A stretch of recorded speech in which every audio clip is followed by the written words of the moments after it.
Well, is it social workers week this week? So, Troy? Hello. How are Mrs. you? Mullins, I'm fine. How are you? Great, I'm doing spectacular. Did you ever get your? He's fixing it tonight. Do you have any idea what's wrong with it? Well, I mean, besides the fact that I don't do well with it. Well, it's me as well. Yep. Good evening.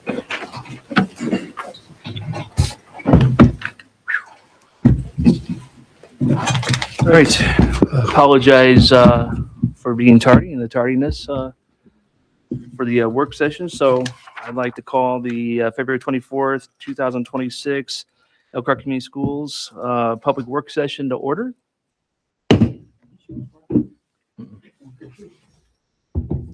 And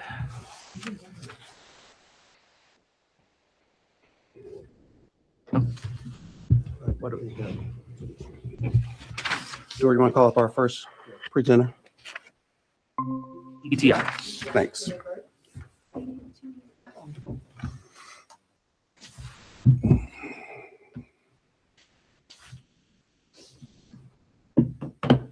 Good evening. Good evening. I'm David Bird. I'm a principal at ETI. This is my third year as principal at ETI. I'm going to spend a few minutes just giving you some highlights of what we've been having going on the last few years, and also mention something new that I know Mr. Weaver will be really interested to find out. As you know, our building sits on the campus right on California Road. We've got that great, beautiful space, the glass bowl, the glass box, the fish bowl, whatever you want to call it.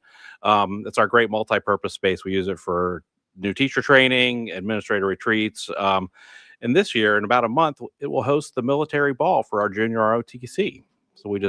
So it's going to be a new adventure for us, a new adventure for them. But I know that when we have that in a little over a month's time, it'll be a neat new location venue for that group. So we're excited about that. So I wanted to share that out tonight. Again, we do a lot of hands-on stuff at ETI. Tell me and I forget, teach me and I remember, involve me and I learn, to quote Benjamin Franklin. Robotics, technology, engineering, all sorts of things that make up the DNA for ETI. Just to give you a glimpse of what our student body looks like, we have 444 students currently. It's about 21.3% of the students at Elkhart High School. 353 of them are male, 91 are female, and our current 12th grade class, 131 students. We have 154 in grade 11 and 159 in grade 10.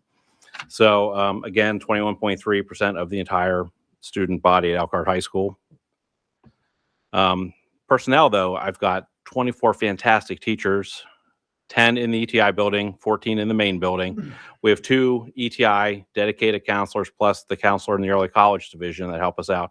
And we've got a great support staff of 4 people that make everything hum at ETI. We're sort of our own little island in the middle of this campus, and we take great pride in that and very proud of the people that support us. Without them, we couldn't do what we do on a daily basis. We just love the kids that come through the ETI building because we see so many of them throughout the day. We have several great pathways to get our kids ready for life beyond Elkhart High School. In advanced manufacturing, we have an aerospace engineering pathway that has 79 students enrolled in it currently. Aerospace engineering, ironically, every year we have students that go into aviation management or aerospace. We send kids to Embry-Riddle. We send kids to Western Michigan. I want to send more to Indiana State because that's, my alma mater, go Trees. But we have at least 1 or 2 that go into aviation management. In fact, one of our seniors tonight that'll be honored at basketball will be going to Western Michigan for aviation management. So that's kind of a unique niche that we really are excited about and have been very fortunate. We had a young lady build an entire plane last year working through this pathway. We also have our advanced manufacturing engineering pathway. We have 63 students currently working through that pathway, working to get ready to go. Most of them will apply to Purdue, but we're fortunate we've had several that have been accepted at Notre Dame in the past. Last year, we sent a student to Harvard. Just really excited that we have this degree and quality of programming that we can provide for our students. something new for ETI that happened 2 years ago when we didn't absorb, but natural resources programming got absorbed among the other 4 schools of study. We've added the agriculture program. Our agriculture program is about 10 years old now, I think, in Elkhart Community Schools. Am I right with that, Mr. Weaver? You've been over there when we got that started. One of the largest in the state of Indiana. We have 83 students going through the animal science pathway and 129 going through plant science right now. We have a school-owned farm that gets great use with our agriculture pathway, and it's just a really neat tool that we can provide.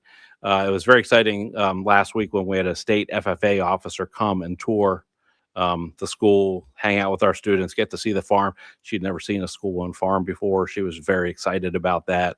We're very excited with the things that we've been able to do with that property. And that kind of leads to the innovation part of our naming and engineering, technology, and innovation. We also have 2 certification pathways we're using this year. A new one for us is the USIC Underground Utility Locating Services Group. These are the people that go out and will find your gas line, your electric line, cable line. I almost said telephone line, but nobody really uses those anymore. But it's a new program for us. We have 5 kids enrolled in this. Next month, there will be 4 USIC labeled trucks appear on campus because at the end of the programming, these students are offered a job. They get to use their own truck and they get to go right into the workforce upon graduation. And that incentive is that they have their own truck and it'll be parked right on Elkhart High's campus. Within the next 4 weeks, we'll have those trucks delivered. So that'll be a neat addition to the campus to see those parked outside. And a new one for us this year also is the Fusion 360, our design processes certification. We've got 42 kids enrolled in that. So that's going to be a unique pathway that we'll be developing over the next few years, along with our underground utility location servicing group. Again, engineering. When you think about that, you think robots. We have an award-winning robotics team at Elkhart High School. Last year, they traveled to Maryland and into Bethesda, Maryland, as you know, outside of Washington, D.C., defeated schools from Virginia, Maryland, Delaware, District of Columbia to bring home the trophy with their award-winning robot. The way robotics works is they can't build the robot until January of the current season. So they just started work on their robot a few weeks ago, and their first competition will be next month, early next month at Penn High School. The way these robots work, the first 20 seconds, they're programmed to operate independently. They do their own thing. And then the remaining 2 minutes and 40 seconds of the competition is when they're manually controlled by the programmers. So they're always tinkering, always working, as you see with these images, on making this robot perform the task as assigned by the first robotics competition hierarchy. But again, we're proud that we have an award-winning, again, traveling to and defeating schools outside the Washington, D.C. metro area, I think is fantastic. Little old Elkhart can compete with the big guys. Technology, again, we have our underground utility locating service technology. We're also using some newer technologies within our agriculture program. Again, the agriculture program is one that we value very much. Elkhart being a very agricultural community, we aren't producing just farmers, but we're producing people that are involved in like precision drone technology, crop servicing, things like that, working with animals. So we really, again, emphasize and enjoy the technology we have with our ag programming, as well as the innovation. Now, one of the cool things about innovation, we've made pigs fly. As you can see, there are pigs flying in our physics classroom. We also use our ag program to, we built a state-of-the-art greenhouse using repurposed materials. We're looking at ways of trying to maintain the honeybee habitat. And then we did a nice program with Lake City Bank where we were given problems. We had to come up with innovative solutions to solve these problems, the quote-unquote unexpected events. So it's a way that we try and innovate within our school study to do that hands-on learning that the kids really seem to enjoy, as evidenced by the student looking through the eyeball of a goat. So just, it's one of my favorite photos. They do some really neat things. Of course, we have some fantastic students. Everybody knows Jose Nava. I don't need to talk about him, but it's nice. I don't remember, Mr. Anderson, when was the last time we had a Lilly Scholar? A number of years. So it's nice to have a Lilly Scholar with Elkhart High School. It's been quite a few years with that. But again, we have other fantastic students. We have right now we have a 95% on track to graduate. We have 257 taking dual credits. $3.9 million in scholarship monies awarded already, and we haven't even gotten the dollars for scholars amounts or the Elkhart High School Scholarship Foundation amounts yet. That's where we are right now. So far for this current school year, Notre Dame, Purdue, Indiana, Ball State, St. Mary's, Western, Trine, and Northern Illinois have accepted students from ETI. There are more. I just don't know them all. I don't have them all memorized just yet. We have 226 21st century scholars, which is a very important and nice piece for them. As they continue through their high school career, this will set them up well for when they go on to college. Now for the visuals. Again, we had Lily Sloan, who is a state officer for our FFA, visit and do stuff with all of our agriculture classes, but she also spent some significant time with our FFA officers, doing some team building exercises and things like that. When kids are in principles of agriculture, they learn how to change tires. They also work with engines, because mechanics are an important part of what you would see in the agricultural field. So the kids go to the Career Center. We partner with the Career Center. Again, they learn how to change tires, change oil, do things like that. When they get to advanced animal, they're dissecting piglets. It's not always the best smelling class to go visit, but it's certainly fun to go visit because the kids get really excited. It's like, wow, look at this. Look what I found. This is really cool. It's a heart. Wow. Yeah. We love it. We had our ETI principals honor roll breakfast, 3.5 GPA or higher for semester one. 102 of our ETI students made the cut to come to this breakfast, provided with all sorts of good, healthy breakfast items. Do this before school. Kids have a really good time when you see the smiles on their face. I have a good time because I get to present each with the honor roll certificate. You can see just how happy these kids are. Just having a grand old time. We just really enjoy it. Finally, some more just ETI pride. We just have a lot of pride at ETI. We really enjoy the kids. They enjoy being a part of the program. We're just happy to have them every day. And then finally, we have some community partners that I want to recognize. City of Elkhart, we've done some great internship building inventory programs with them in the past. USIC is a new partner for us, again, with the underground utility locating. And then Notre Dame, we've sent several students to the QuarkNet lab in recent years. Plus, we have some students from Notre Dame helping with our robotics team this year, writing some code, doing some things like that. So it makes a really nice connection between ETI and these other organizations. Questions, comments, concerns? No concerns, Mr. Bird. Outstanding job. Love all the activities that life experiences that you're exposing kids to at ETI. And your leadership is very steady. I love that. They see your face as soon as you get there. You know every kid personally, and you even do goofy challenges like sticking you to the wall and all those things. I just want to say great representation for your school. Really appreciate you. All right, thank you. Thank you very much. Anybody else? What was the fusion process you mentioned? Fusion 360 design processes. So they'll learn CAD, other computer programs like that will allow them to get that certification through Certiport. And what is the requirements for a 21st century scholarship?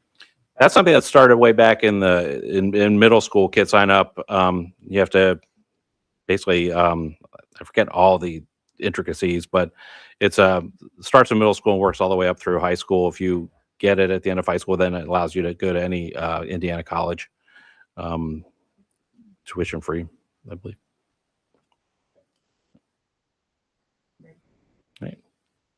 Right. Thank you. Thank you.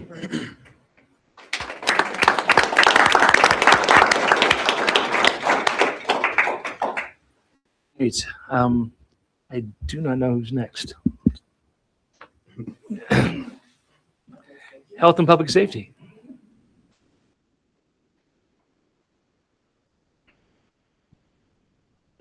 Good evening, Dr. Huff, Mrs. Reese, Dr. Roush, members of the board, and folks who are in the audience tonight. Thank you. My name is Krista Riblett. I'm principal for Health and Public Safety. This is my second year leading Health and Public Safety School of Study. I started off with Natural Resources and before they closed. I've been working for Elkhart Community Schools for over 30 years, starting off as a teacher at Pinewood, then at Northside, then at Elkhart Central, and then at the high school. So I'm a lifer, as they say. Before we start, I want to thank, I have some teachers that are here tonight. Mrs. Scholl and Mrs. Nelson have come to support me and our team in the presentation this evening. So, okay, it's just the side arrows. There we go. All right. One of the things I wanted to mention before we get started is our front office team, because without these people around me, we would not be able to accomplish some of the great things that we do in HPS. And I left that in there for those of you that are going to be looking at the slideshow later on, if you wanted to have some names attached with it. But Mrs. Scholl is our lead teacher, and she's kind of like my right-hand person and helps me get organized and get everything together for our staff and for our students. By the numbers, so we are the largest school of study, 462 students, and we actually flip-flop with ETI. ETI has mostly males and a few females. We're the other way around. We have 314 females and 148 males students. I think that students, when they look at our school of study, assume nursing, which there's a stigma that it's mostly females.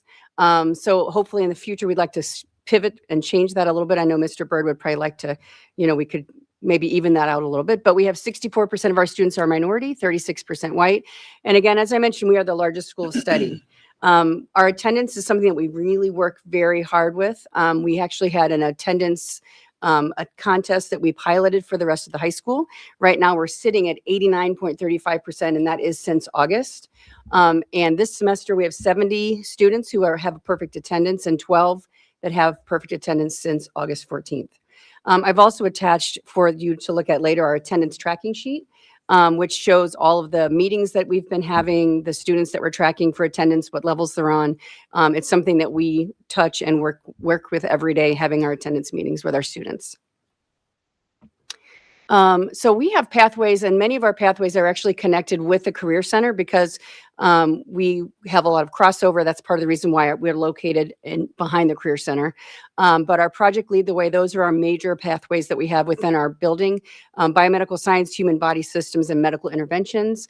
And then those also correlate with the pathways at the Career Center. And then we have a lot of community partners that will take our students as interns. We've had students that have worked with the paramedics in Elkhart. We've had other students that are currently working in surgical suites in Memorial Hospital. We have an intern at Bowling Vision Center. So we have a lot of great community partnerships and a lot of students that are out visible helping our community members. We've actually had a student last year that was helping deliver a baby, another student that was helping with CPR in the hospital. So it's been really interesting when they come back and kids are invigorated with this real world experience, something that, we prepare them for at high school, but then once they leave our walls, they can go out and do those wonderful things and serve our community. One of the things I really want to focus on tonight is our ROTC, Air Force Junior ROTC. This is unique to health and public safety, and they fall within our purview.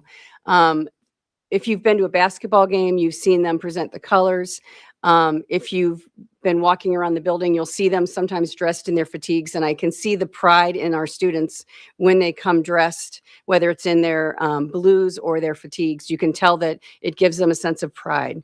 So our ROTC students have quite a few things happening this school year. The first of which, in the fall, they do the Baton Death March, which is to honor our soldiers, Americans and Filipinos who were killed during World War II. They were a group of soldiers surrendered to the Japanese as they were marching. Some of them were executed. And so every year, the ROTC groups across the country will do a modified march to honor those soldiers who lost their lives during that time. We also have our Raiders program, which is their athletic program, and it becomes a competition. And actually, they're going to be going to nationals in April to compete. So that's something that seeing the kids take part in that is really exciting.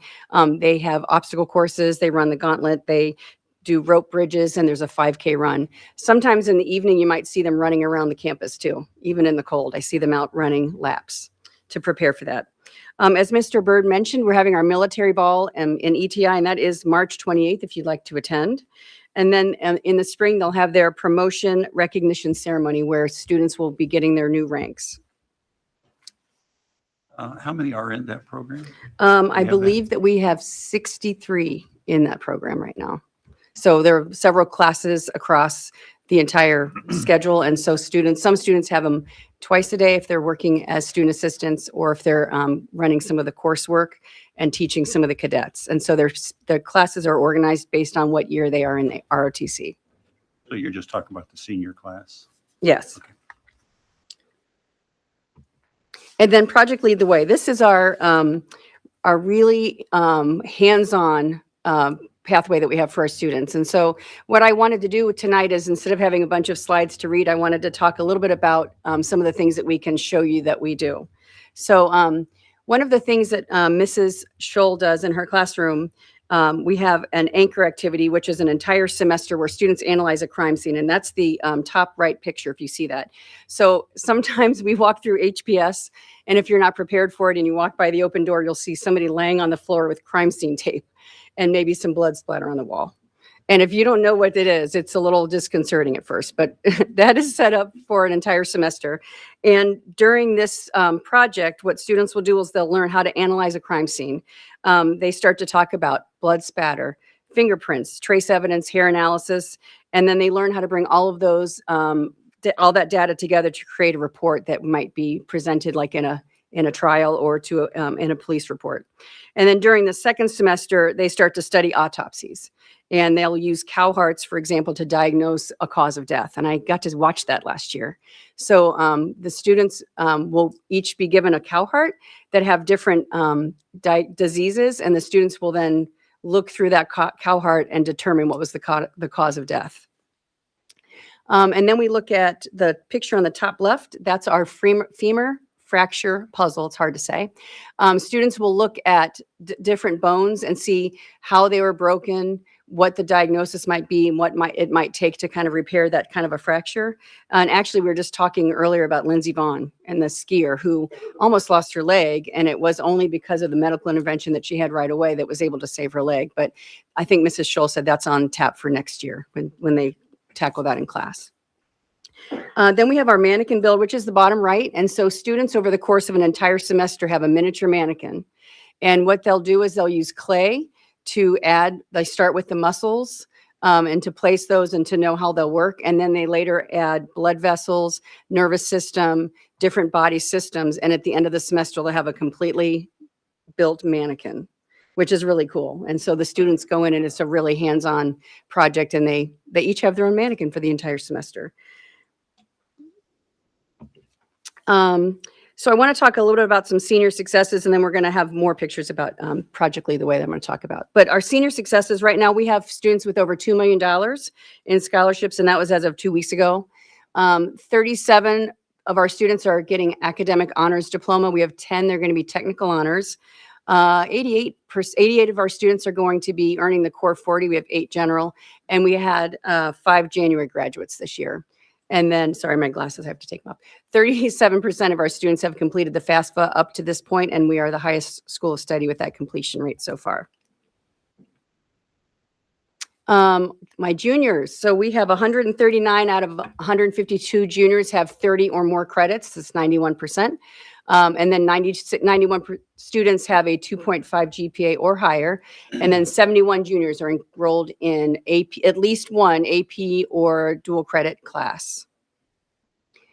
And then moving on to our sophomores, again, 133 out of 170 students with 20 or more credits as sophomores, 103 with a 2.5 GPA or higher, and then 52 sophomores enrolled in one or more dual credit or AP classes. And that's a relatively high number. Typically, sophomores don't take those advanced classes. So it's nice that we see that already our students are starting to take those a little bit earlier in their high school career.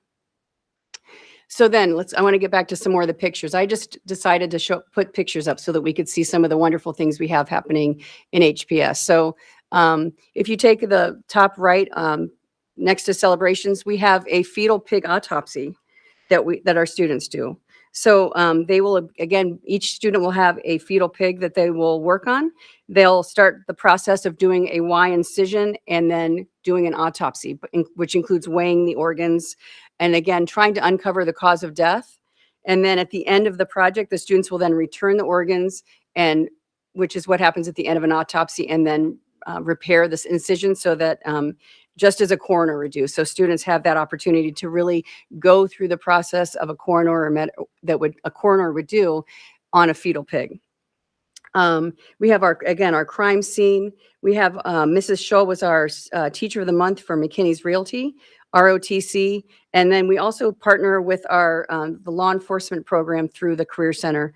As you can see, the student in handcuffs. That is just for class. That is not something that actually happened.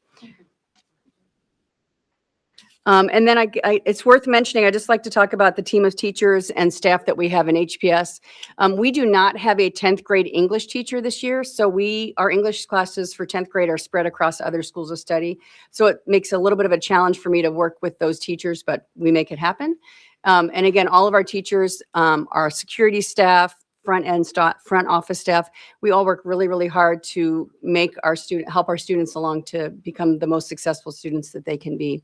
And it's only because we're such a tight-knit team housed within the HPS building that we're able to do that. So we are really, even though we're separated from the rest of the high school, we are very excited to have our own space where we can work with our students in a smaller setting. Thank you so much. Are there any questions that you have for me this evening? I just want to tell you, outstanding job, as I share with Mr. Bird. Can we also acknowledge the staff from ETI and from your school while they're here, if they're here? Yes, Mrs. Nelson and Mrs. Scholl are here from HPS. Thank you so much for coming. Can you give them a round of applause? Yay.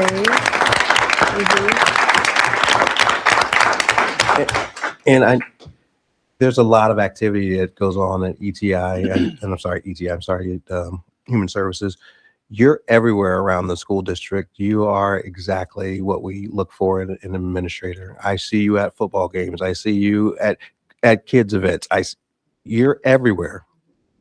Look, they're laughing because they know it's true. When you said it, you're a lifer. You really lead those every single day. My conversations with you, I've enjoyed every single one of them.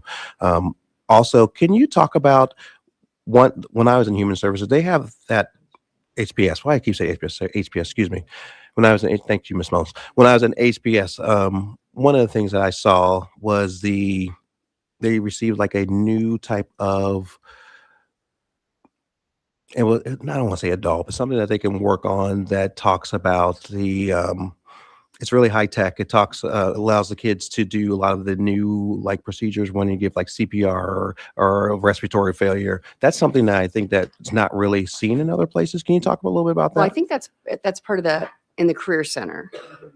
So I saw a lot of your students. I saw some of your kids over there, or maybe I was mistaken. So some of our students were over there. So, okay, thank you. And I know that's just, I think if you're talking about like the surgical suites and things like that. So, and that just opened, I believe, last year. Mm-hmm. And so that really gives our students an opportunity to really stand in that space and get a sense of what it would be like to be in a surgical unit. And I know that through that program, they get a lot of that hands-on experience, things that they may be asked to do in a hospital setting. And some of our students, frankly, have done some of those things in a hospital setting, depending on where they're located, where their internships are. When I spoke to a young lady, she said that she was in your school. So that's why I tried to make that connection. So thank you.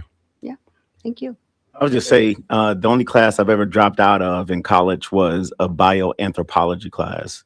And perhaps if I would have had this experience in high school, I would have been brave enough and prepared enough to take that class and not drop out. But it's great to see the kind of work that our students have been prepared to do. So it's great when you, especially sometimes I think kids come over as sophomores and they're trying to find their footing a little bit. And when we can get them in some of these Project Lead the Way classes and really, the books, the books are shoved aside and they really are just digging into it. And you can see this renewed focus, this energy, this excitement, because then I think some of them start to realize, I think I know what I want to do. Now, we do get a couple kids that say they know what they don't want to do because maybe they see blood and things like that. But for the most part, it's very inspiring, I think, for kids. And it shows them, there's so many possibilities in the medical field. So. Thank you. Great work. Thank you. And I will say this, I do have students that think I have an evil twin because I'm everywhere. Sometimes they do. They think I've got like a doppelganger or something. And much like Mr. Bird, I mean, like the way that inside of your building and inside of your building, the relationship with your teachers, with their students is unbelievable. It's like walking through, like I'll kind of slide through there to get to the early learning. It's like walking into what I would feel when I walk into Mr. Bird's building home.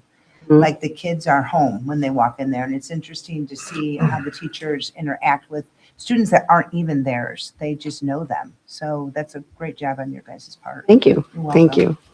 Thank you.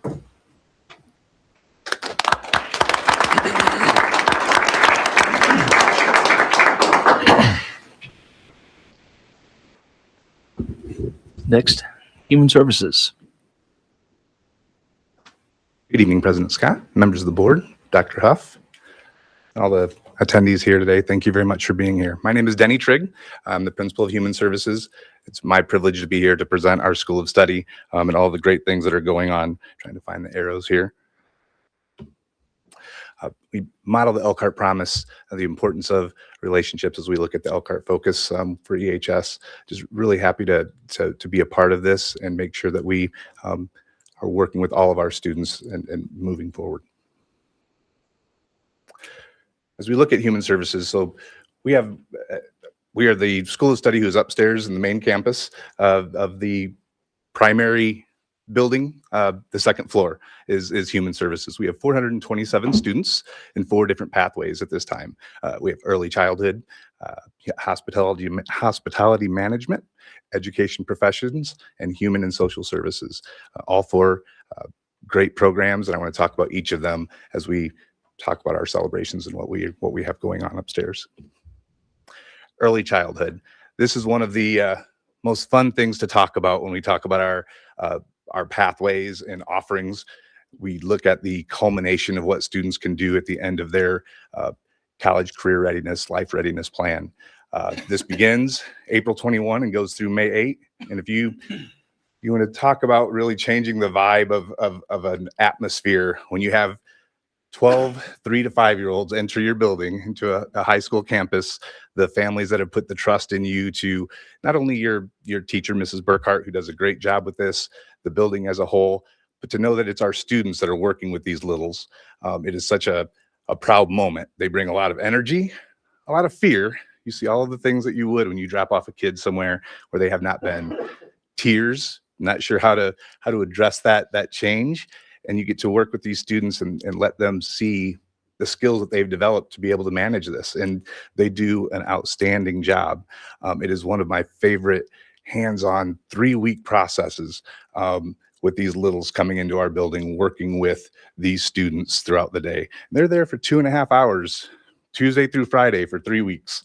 And all the little things, if they have an accident or if they have a temper tantrum, Ms. Burkhart works very hard with them to try to, what are the skills? How do we process this? How do we deal with it? And the community as a whole and how they've helped navigate this with our students. Dr. Huff has been somebody that's come in and had a chance to read with the littles. So you've seen that firsthand. And I would invite any of you, if you feel like seeing some great energy, come in after April 21st and get to see these kids come in.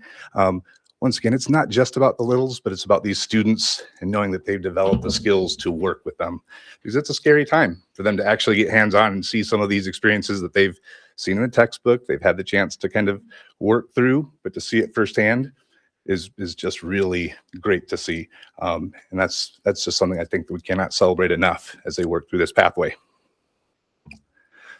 Education professions is another pathway where there is a great hands-on experience towards the end. The second semester of their 3rd year, we have cadet teachers through this pathway who are working in 5 of our middle schools throughout the district. We have cadet teachers at Northside Middle School, Westside Middle School, Mary Daly, Riverview, and Woodland. So they're throughout working with teachers, getting this experience throughout. And I know there are several images up there just of them actually getting the chance to work with other students, work with teachers on how can we develop these skills. And just wanted you to be able to see that by showing some of these images as they go through, because it is a really cool experience for them. And I think it gives them the idea of do we really want to pursue this pathway? Because there are challenges with it. This is our human services and what we do. Hospitality management, a new pathway just kind of starting back up, has been a great addition. Very popular with the students. 80 students, 81, I believe, at the freshman division already, 84 in their first year here at the Human Services. Many of you may have been invited or may have had a chance to show to the food truck showing, where students had a chance to create their own menu, their design, their layout, and their plate. And it was judged by invited members to come through and see how they were doing and what they thought. And the students did a great job with displaying that and being prepared, being hospitable as providing customer service as people went up to see the items. Just a great experience for those students. At the Human Services campus, as we're over on this side, they have regular cooking labs at this point on a monthly basis. Here coming this week, we have the health department coming in talking about food safety. You know, what are other things do we need to address and look at? And we continue to build this out as we grow into these upcoming courses that students have on this pathway. Human and Social Services, the namesake. This is what we do. We are fortunate, of course, to have on hand school resource officers, social workers who work with our students and can share the skills and the challenges they're going to face and prepare them for the career that they've chosen. They believe the pathway that they're going on now. So it's a great opportunity. Guess that they have all the time to support them working through with our students. Beyond just the pathways of our school study, we have great teachers across the board in our content areas. One of the areas that I'm really proud of that we've celebrated with our team, this graduating class, their 2026 cohort, their SATs from last year, we grew in every measurable metric that we looked at, showed growth from the class of 2025. Such a great thing. All teachers embrace that throughout our school of study. Through work with impact periods, bell ringer activities, changing questions so that they look more like what they might see on the test, doing work to try to help make sure that we're showing these good results. And they did an amazing job. Very proud of them for that. Our seniors, 96% are on track for graduation at this time. Over $3 million in scholarship money earned. So doing an excellent job at this point with that. I think it's 3.3 million at this time. Very large number. And as a father of two in college, you can very much appreciate this money that would be earned, right? Just a burden taken off our families. And it's something I'm very excited that we're able to offer. I know it's not just human services, it's across the board. But it's a great thing that we're doing for the community there. First semester college credits, we have 106 human services students who are in dual credit and AP courses, have earned 667 dual credits as of first semester. Our attendance rate, 88.66%. And this is something we continue to work on. One of the pieces that we try to recognize, we celebrate perfect attendance. We had 41 students with perfect attendance first 9 weeks, 14 students the second 9 weeks, and 6 as a whole. That drop off, most of those students, 1, 2 absences at most. We still had a large number of exceptional attendance, working very hard to make sure they're there. So we had a Sunday bar celebration for them. They really enjoyed it. We did a exit survey. How could we continue to celebrate this? And they appreciated the Sunday bar and would like to do that again. So that's something we'll continue to work on. Continue to celebrate student success. Each month we recognize, we have our own students of the month, but we also do that additionally as a school of study. So we recognize students with the goodie bag and recognize for pride as a focus and just try to make sure that they know that we appreciate them and that they're doing a good job. On there you can see another piece which is really kind of close to the School of Human Services for different reasons, but our cornhole, our inaugural unified cornhole team, 16 teams in the state were selected. We came in 4th in the state finals. We're one of those schools selected, came in 4th in the state here recently. So really happy about that. Part of the reason for that, of course, Coach Shealy on our staff with Human Services, a member of our team. So take additional pride. Plus we have a large number of Human Services students that are attached to that. community partners, Growing Kids, the Vine Restaurant, Vasher Children's Home, help us with internships for our students is how they've been connected with us. Primarily, the biggest thing that I want to make sure that we're celebrating, these accomplishments are great. It is because of our team, our teachers, counselors, office secretary, and just across the board. We have teachers that teach AP, biology, English, speech, pre-calculus, government, history, very skilled teachers doing an excellent job. And I know we have a few here tonight, so if you would stand for me so you can be recognized very quick. I greatly appreciate any human services teachers that are here.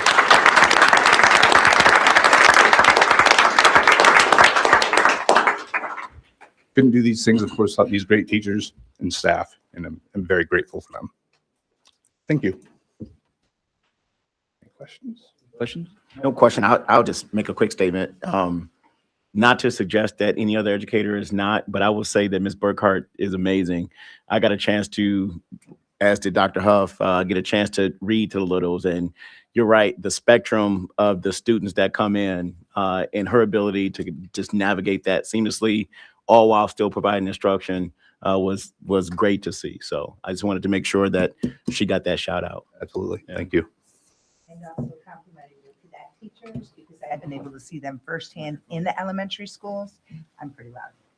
I've seen them in the elementary schools working hand in hand with the kids, and they are so respectful and so patient. And some of them are moving like the whole time they're there from class to class to class, program to program. So they're really doing a great job. It's a well representation of your pathway. Thank you very much. Yeah. So the scholarship money, you mentioned 3 million, and I think Krista mentioned 2.9. Okay, a cumulative, that's just for the seniors, correct? Correct. Okay, is that so if I total that up, that's 5.9. Is there any more? Yeah, I think ETI had 3.9 if I saw that correctly. 3.9? Okay. So yes, there's. So is there more than that? Yeah, it's Okay. it's a great Does thing. anybody know what my question? Does The anybody know final what the number? big number is? Yeah, I do not know the Last total. year.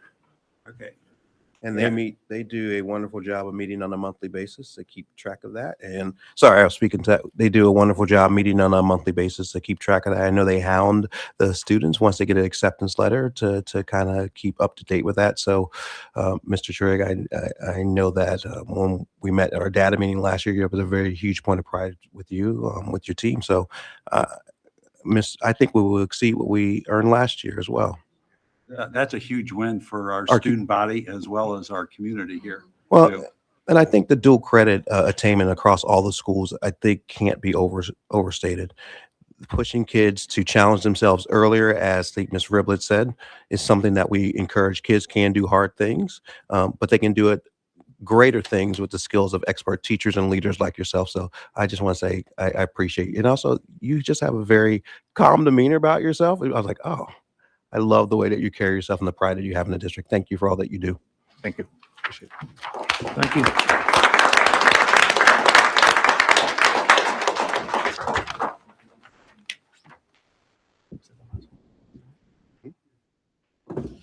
All right, that was the last one. So we will end the public work session and reconvene at 6 o'clock for our regularly scheduled board meeting. Thank you.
Board of Trustees meeting for February 21st or 24th, 2026. At this time, I'd like to call the meeting to order. And if we'd all please rise for the Pledge of Allegiance.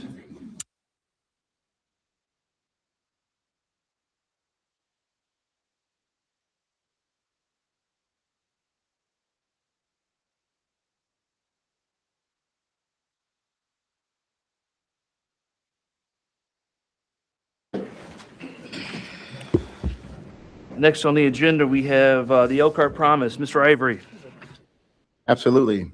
Every student is known by name, challenged and supported by highly effective staff, and in partnership with the community, will graduate career, college ready, and life ready. Thank you, sir. Next on the agenda, we have our proposed resolutions and our 1028 hearing. So at this time, I'd like to recess our normal board meeting and call the 1028 hearing to order. Mrs. Ross, you may proceed. Thank you, President Scott, and good evening, board members and up in the community. I will provide an overview of these 4 resolutions. As you see on your agenda, afterwards, I will ask that we suspend the public meeting to open the public meeting and then suspend it after comment. And then I will request the board to approve these resolutions. So, to get started, the first resolution before you is to confirm the execution of the amendment to lease and matters related thereto. As you may recall, preliminary approval was to proceed with these bond issuances was provided by this board and presented to the public on January 13, 2026.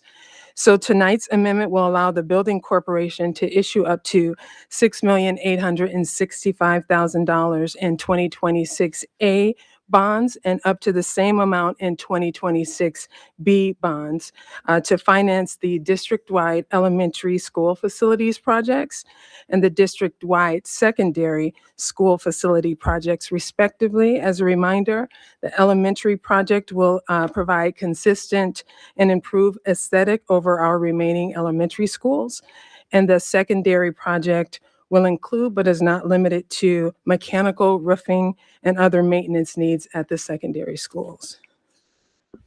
The next resolution is simply an appropriations resolution, which would approve the additional appropriation of the bond proceeds and interest earnings for the 2 aforementioned district projects. Moving on to the third resolution before you, we're seeking approval to authorize the issuance of an additional 2026 bond for the purpose of providing funds to reimburse the operations fund in connection with prior facility improvements and projects. This bond is also $6,865,000. The fourth and final resolution is pertaining to appropriations of this 2026 reimbursement bond. It would approve the additional appropriation of the bond proceeds and interest earnings of the reimbursable bonds to the operations fund. The project completion for the district-wide elementary and secondary bonds completion is estimated to be no later than December 2028. The tax impact of the district of all 3 issues would be about 1 cent to our debt service fund rate. With that said, at this time, I would ask that we suspend the meeting and open it for public comment. Thank you, Mrs. Ross. We will now suspend the meeting. And as you requested, we will now open it up for any public comment regarding our 1028 hearing. Is there anybody that would like to comment on the resolutions as described by Mrs. Ross? Hearing none or seeing none, we will actually end the 1028 hearing and reopen our regularly scheduled board meeting for board vote on the resolutions as presented. The first resolution is the resolution confirming approval of the First Amendment to the lease and the issuance of the 2026 A and B mortgage bonds and related matters. Do I have a motion from the board? So moved. I have a motion from the board. Do I have a second? Second. I have a motion and I have a second to accept the resolution as presented. Do I have any board discussion or comments regarding this resolution? Seeing or hearing none, all in favor? Aye. Opposed? Motion passes unanimously. Thank you. Next, we have the resolution approving the additional appropriation of the 2026 A and B first mortgage bond proceeds and interest earnings and related matters. Do I have a motion regarding this resolution? Motion. I have Second. I have a motion and I have a second. Do I have any questions or comments from the board regarding this resolution as presented? Seeing or hearing none, all in favor? Aye. Opposed? Motion passes unanimously. Thank you. Next, we have resolution approving the 1028 issuance of bonds, reimbursements, and related matters. Do I have a motion on the resolution as presented? Motion. I have a motion. Do I have a second? Second. I have a motion and I have a second. Do I have any questions or comments from the board? Seeing or hearing none, all in favor? Aye. Opposed?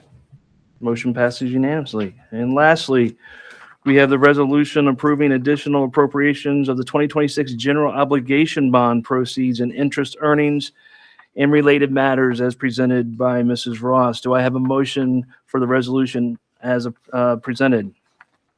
Motion. Do I have a second? Second. I have a motion. I have a second. Do I have any questions or comments from the board approving this resolution? Seeing or hearing none, all in favor? Aye. Opposed? Motion passes unanimously. Thank you. Thank you, Mrs. Ross. Thank you. Next, we have on the agenda our invitation to speak protocol. Each of you should have received a pamphlet on your seat. If not, Dora has additional ones in the back with a little piece that you can tear off. Please put your name, date, organization you represent, and the subject you wish to discuss. At this time, during public comment, you can speak on any agenda or non-agenda item. Please step up to the microphone and state your name and announce your relationship with the school district, at which time you will have 3 minutes to make your public comment. We would ask that no participant may speak more than once on any of the same topic. And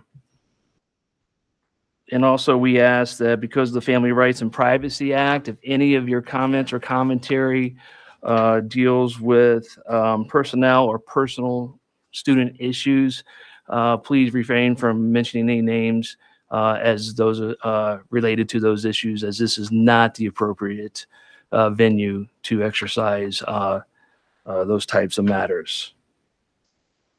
So with that said, Dora?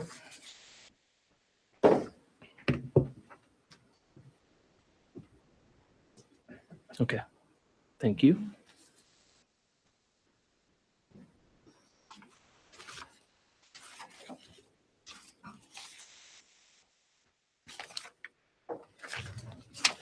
First up tonight would be Tiana Batiste Waddell.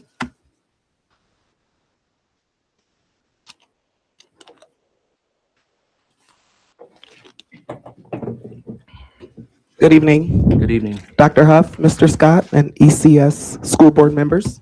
My name is Tiana Batiste Waddell. I'm a parent and child advocate for Jack's Aspire Foundation, and I come from South Bend, Indiana. In the spirit of transparency, first off, thank you for providing the recent student discipline data for ECS. I appreciate your transparency and willingness to share this information with Jack's Aspire Foundation. I would like to better understand ECS's strategic plan to address the disproportionate rate at which Black students are referred for disciplinary action and receive suspensions compared to other student groups. Additionally, what is the current status of a district-specific analysis or conclusive report related to the 2025 Elkhart County JDAI system assessment to ensure the district is not disproportionately contributing to the county school to prison pipeline. Lastly, could you clarify what type of intercultural competence or equity-focused training the teacher at Pinewood Elementary School received to help ensure that a discriminatory assignment is not presented to students in the future? Thank you very much. You.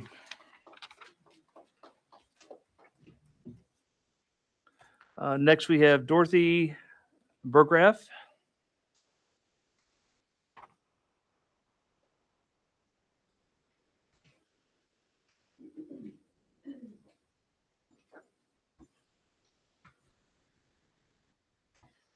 Good evening. I am Dorothy Burgraff. You said it right. Formerly Overguard, aka OG, from Elkhart Academy. As a special educator at the high school alternative program for approximately 10 years, I'm highly trained to notice patterns of behavior. I am noticing a pattern of behavior that needs to be addressed regarding decisions made by the district that greatly and negatively impact our programming at the alternative program. In the 10 years that I have been at Elkhart Academy, we have had 4 principals and moved twice from our home on Tipton to the Career Center, and now we are housed at the freshman division. We've lost our middle school program, then gained it back. We've experienced broken promises and letdowns. Since I only have 3 minutes to speak, I won't go into all of those details at this time, but feel free to ask any of the staff members at Elkhart Academy and they will fill you in. What I will fill you in on is a string of decisions that has caused me to stick my neck out and speak up here tonight. In 2019, Junior Life was removed from the Tipton location in an attempt to save money. The district made a decision to move middle school alternative programming into the middle schools as a school within a school model. Those programs were never fully or consistently staffed when they moved. 2 of our teachers left for another district because of this decision. And last school year, we were tasked with welcoming the middle school back into Elkhart Academy.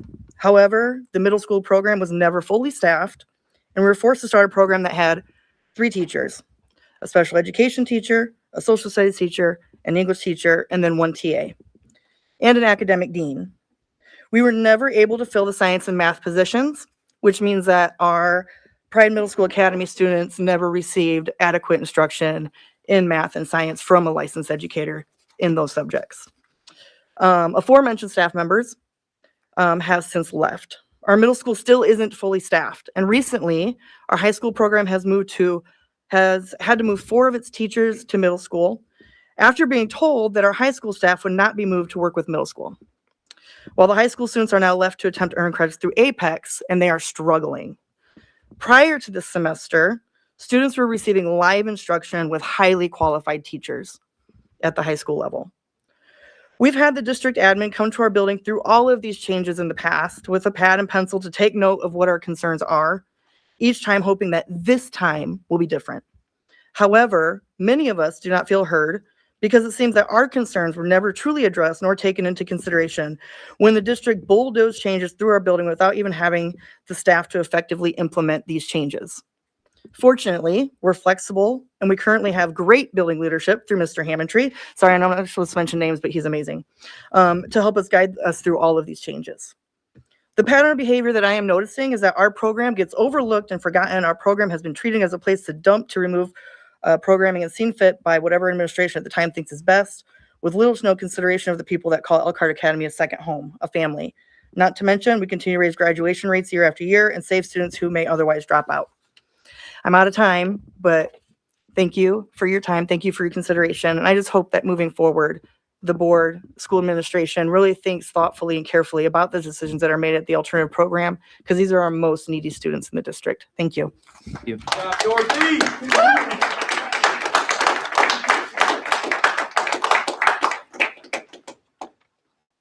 Jennifer Batts.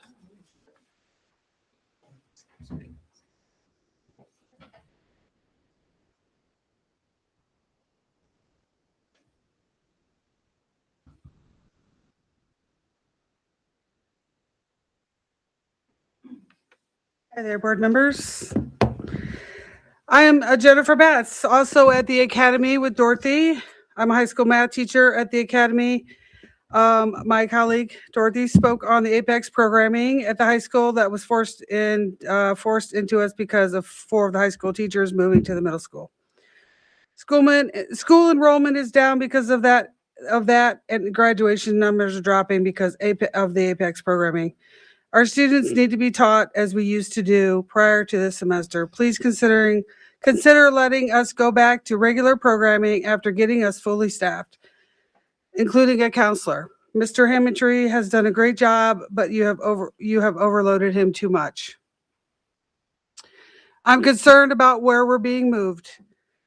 I know it hasn't officially been announced. I'm just wondering if this makes sense for the corporation.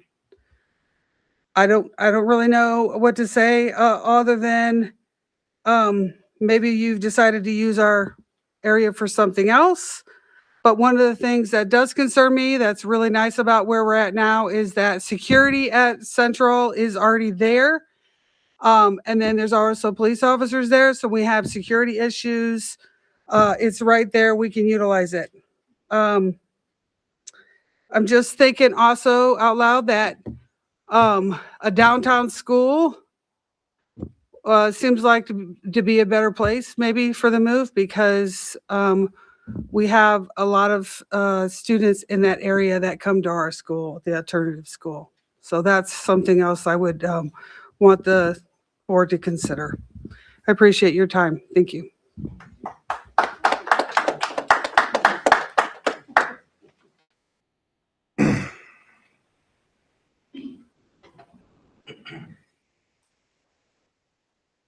Next, we have Alex Fonseca.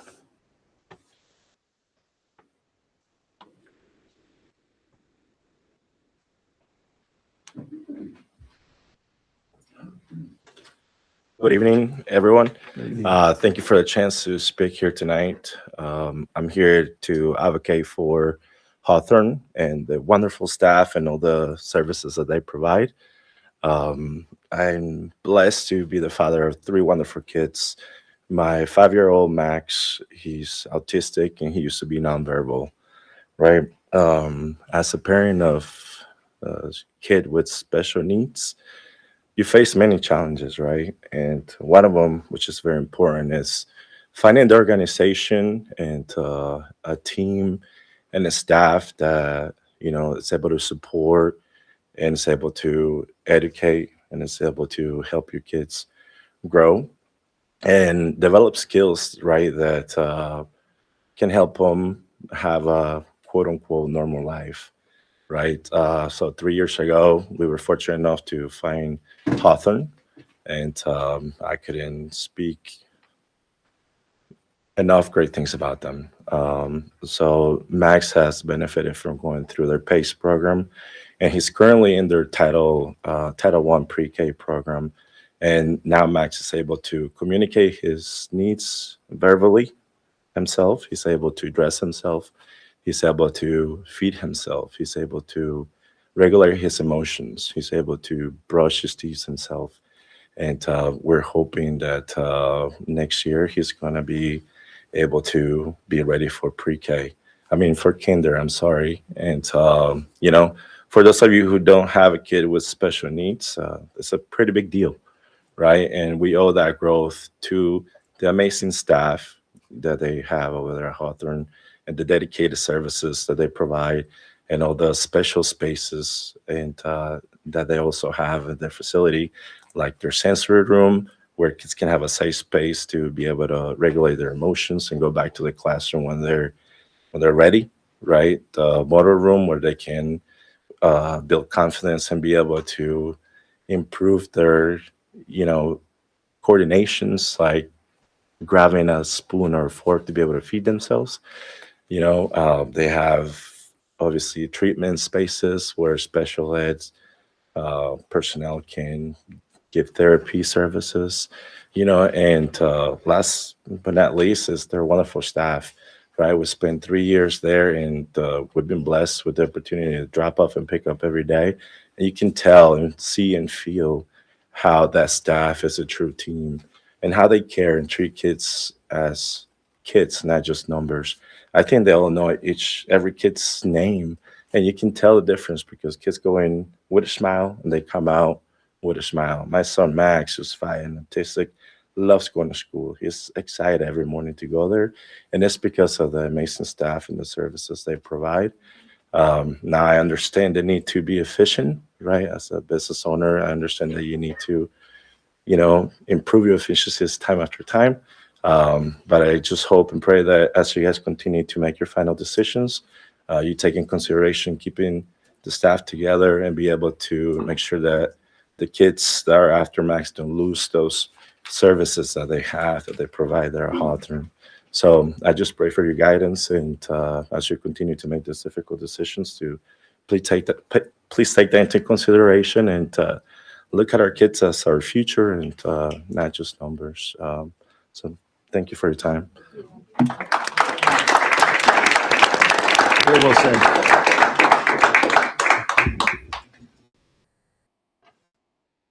All right. I think I've got the middle name. Amanda Beidelman Campbell.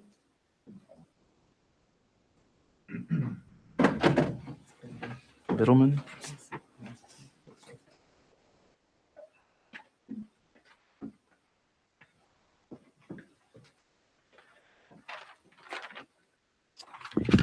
Good evening, board members and Dr. Huff.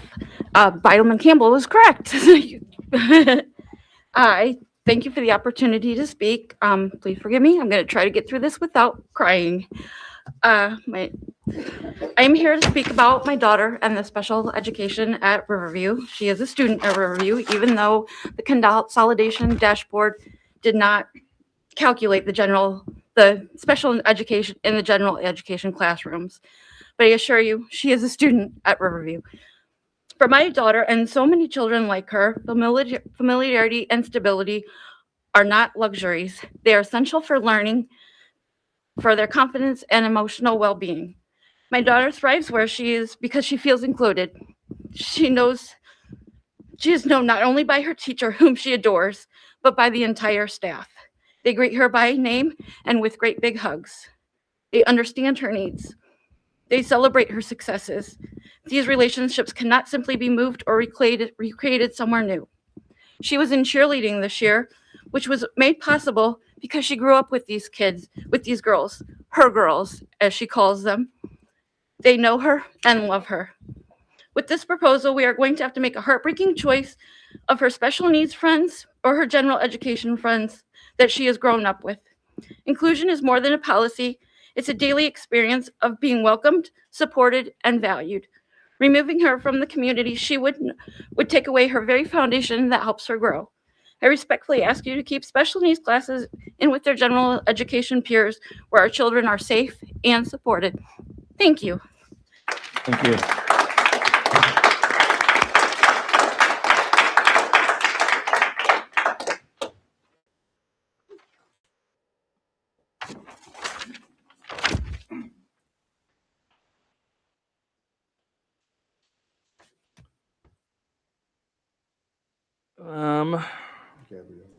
Thank you. That was Marcus all last. Gabriella Madrigal. Close? Yep. All right.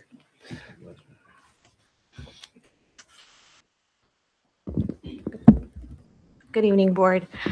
I'm here to follow up on my last time that I spoke regarding the incident that happened with my child being searched. I did get somebody to reach out, so thank you for that. I did get a meeting. I did talk to somebody about what happened. Unfortunately, the person that searched her denies, or doesn't deny it. She denies putting hands on her because she doesn't remember. She was actually questioned a couple weeks later. And in her words, all the girls look the same. They all have long hair. She is a translator. She is not an admin. She is not a resource officer. She is not a police officer. So I want to make that clear. In your student handbook, you guys specifically say that only those staff members can do searches. So I just wanted to let you know about that. And I also want to touch about a lot of things that I have been seeing in the media. The police officer, the bus officer getting pulled over and those allegations. And of course, the staff member that was also accused of inappropriate things with a minor. In my kids' words, why does a pedophile get to be paid leave and a bus driver not? So my kids are pretty smart. Some of you guys know them. I want them to have that answer. I know you guys have to go based on protocol, litigation, all that stuff. I understand. We need better hiring methods because, as you guys know, this is not the only instances, and I have many other instances and proof that staff that are hired would not pass a regular criminal record. So I would like for you guys to look into that so that our children are safe. I have so many neighbors that would rather drive their kids to Northwood, New Paris, Jimtown, Goshen, and they live in Elkhart Community Schools. That's the reason why you guys are having people leave.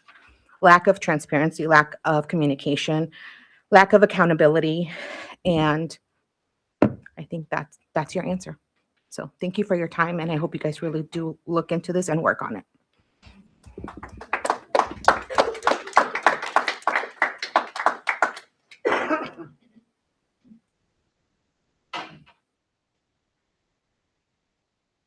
Linda Fine.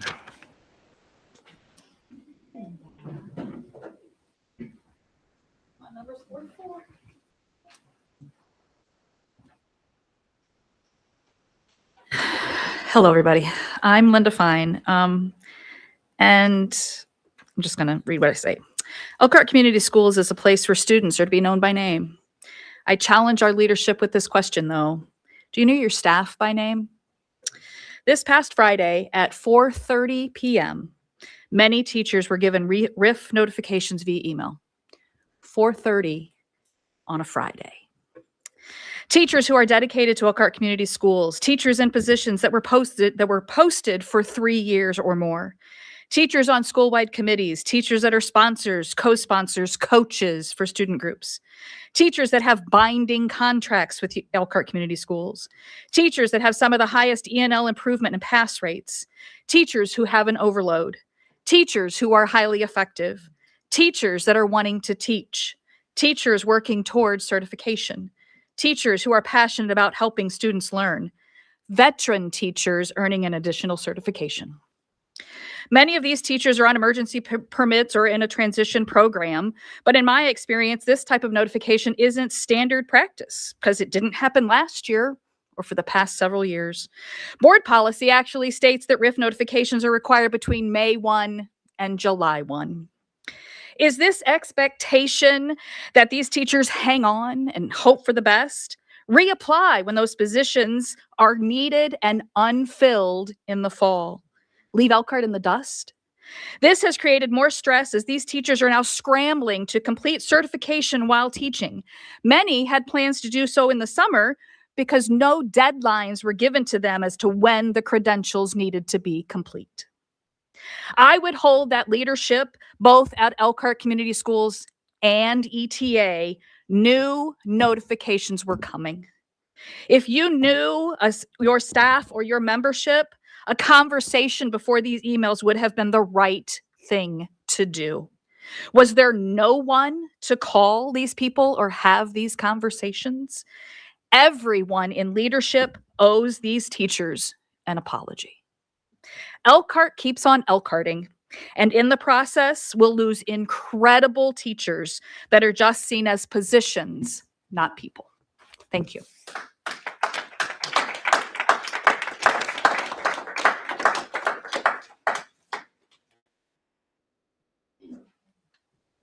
Next, we have Mackenzie Bartolini.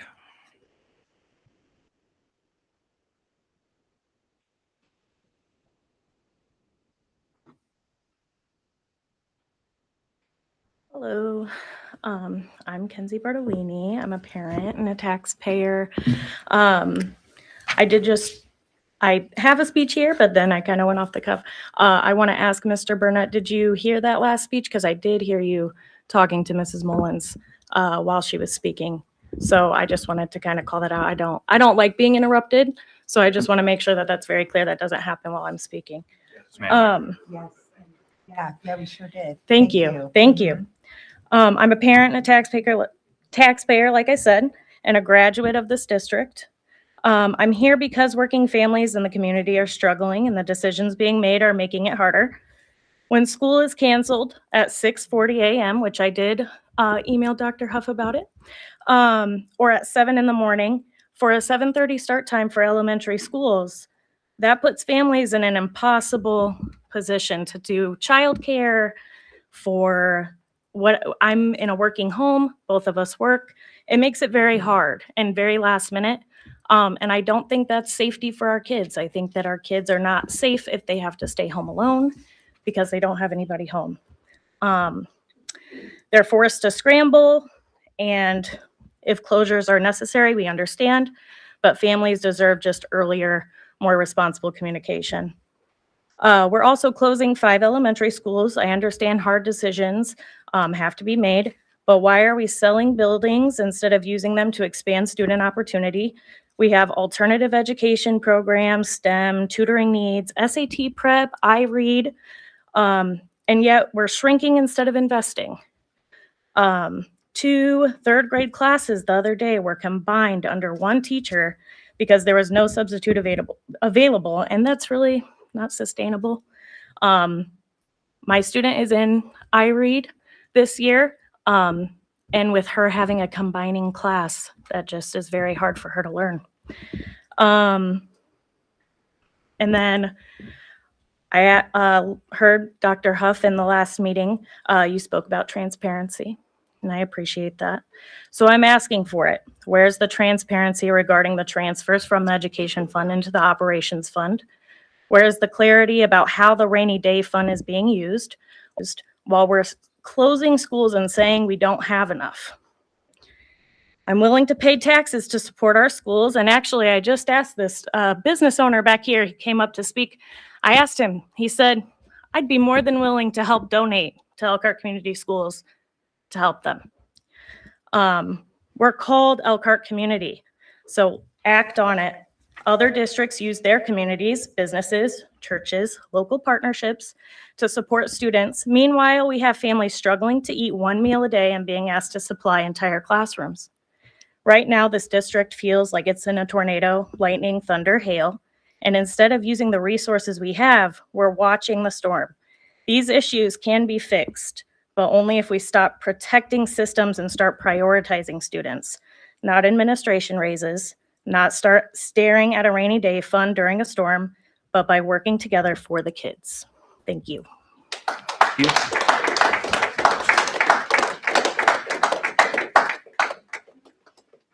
Next, we have Shelley Sarcosta.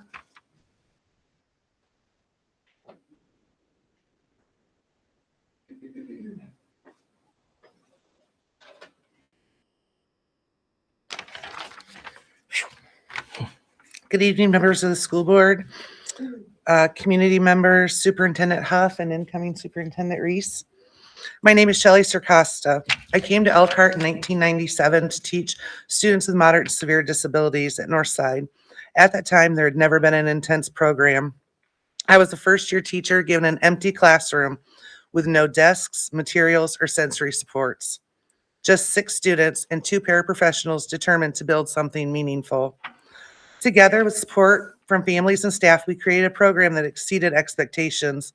More importantly, we honored a commitment that students with the most significant needs would have access to meaningful educational opportunities within their neighborhoods and communities. A few short years prior to this commitment, students were educated in a centralized facility that did not best serve their needs. Elkhart promised to do better, and for decades we have. I am deeply concerned that this promise is being compromised.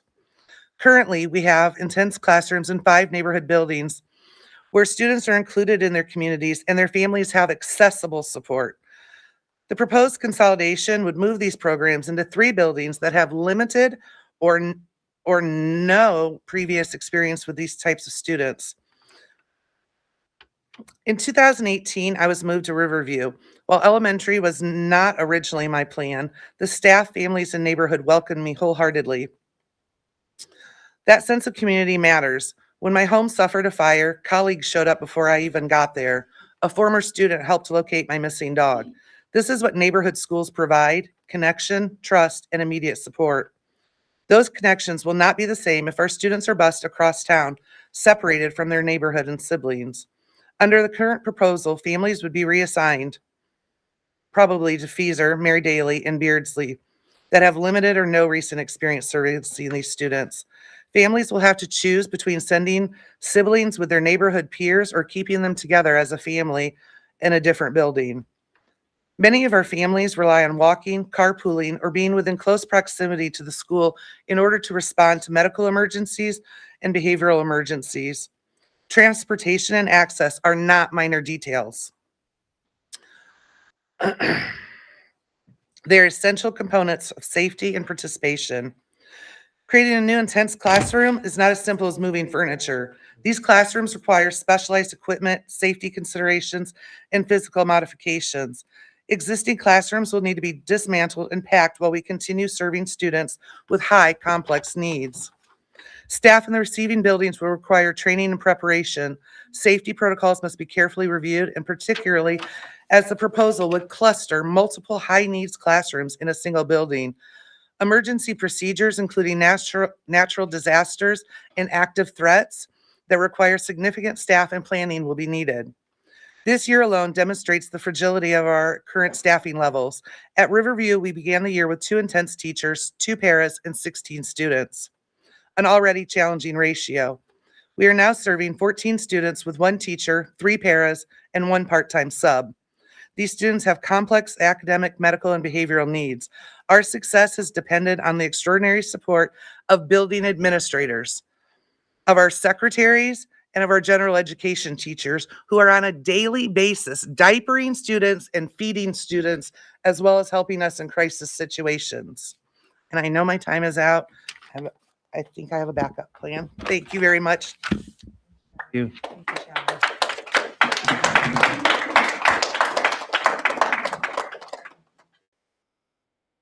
Eileen Corson.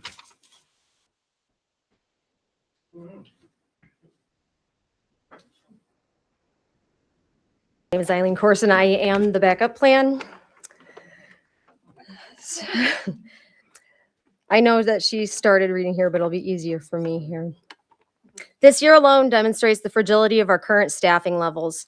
At Riverview, we began the year with 2 intense teachers, 2 paras, and 16 students, an already challenging ratio. We are now serving 14 students with 1 teacher, 3 paras, and 1 part-time para sub. These students have complex academic, medical, and behavioral needs. Our success is dependent on the extraordinary support of building administrators, secretaries, and general education staff who assist daily with feeding, diapering, and crisis response. If 3 intense classrooms are placed in each of the proposed buildings, will staffing levels reflect that increased demand? How will absences be covered? How will we ensure safety during emergencies? 30 students with significant needs require far more coordinated support than 15. I understand that consolidation decisions are complex and impact the entire district. However, the manner and timeline in which this proposal is being advanced raises serious concerns. Intense staff were not meaningfully included in planning prior to a public announcement. If this plan proceeds, it must be done thoughtfully, collaboratively, and with adequate time for preparation. I respectfully urge the board to pause and fully assess the impact on our most vulnerable students and their families. Speak directly with parents and staff. Consider access, safety, training, staffing, and the physical preparation required. If changes must occur, develop and share a comprehensive plan that ensures these programs can transition without harm. Our students with significant disabilities deserve careful planning, not rushed implementation. Thank you for your time and consideration.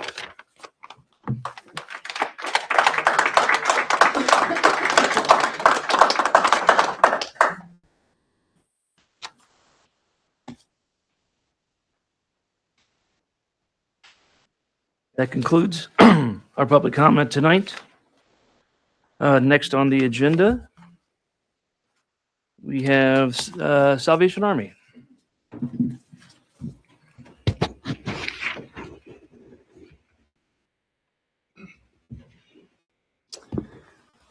Good evening, board members and Dr. Huff. My name is Ron Shirk. I am the development director at the Elkhart Salvation Army.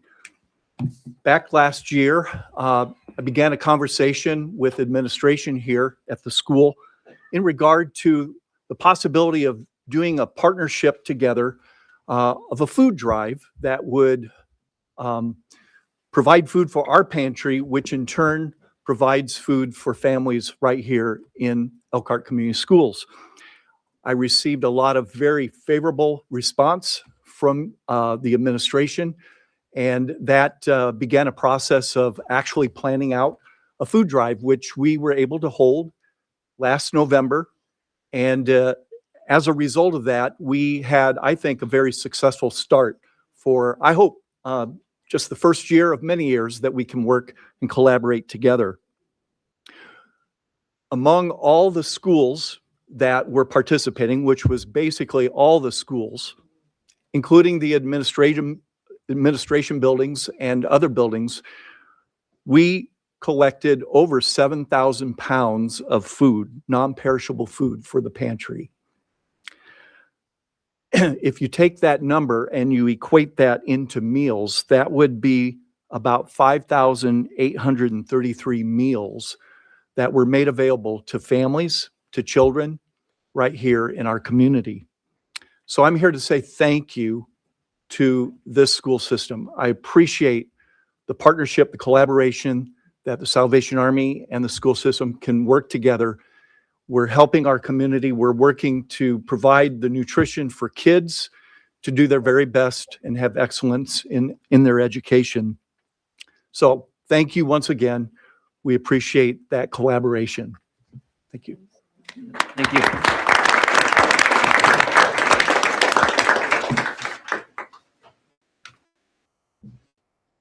Okay, next on the agenda, we have a moment of pride.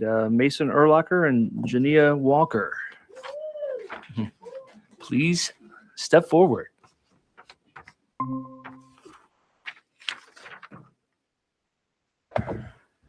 Thank you, President Scott, the school board, Dr. Huff, and the community for having us here today. I am Mason Erlacher, and with me here is Jania Walker. There are many great things going on in Elkhart schools, and we're going to go through them. On January 31st, we had our ISMA contest. 6 soloists and 6 ensemble students will advance to state on February 28th. In our wrestling, 5 grapplers advanced to sectionals on February 14th, and Kyle Summers went to state on February 20th. February 2nd through the 6th, our sophomore reps gave gift bags to our counselors for Counselor Week. On February 2nd, we had a teacher of the month from HPS, and it was Ms. Scholl. February 4th, we had an Elkhart Freshman Division Parent Night. 8th grade students came down to talk about their scheduling and what school of studies are and the new diploma requirements. On February 5th, NHS hosted a Tape a Teacher event, and the money raised went to Appreciation Week for the teachers on the first week of May.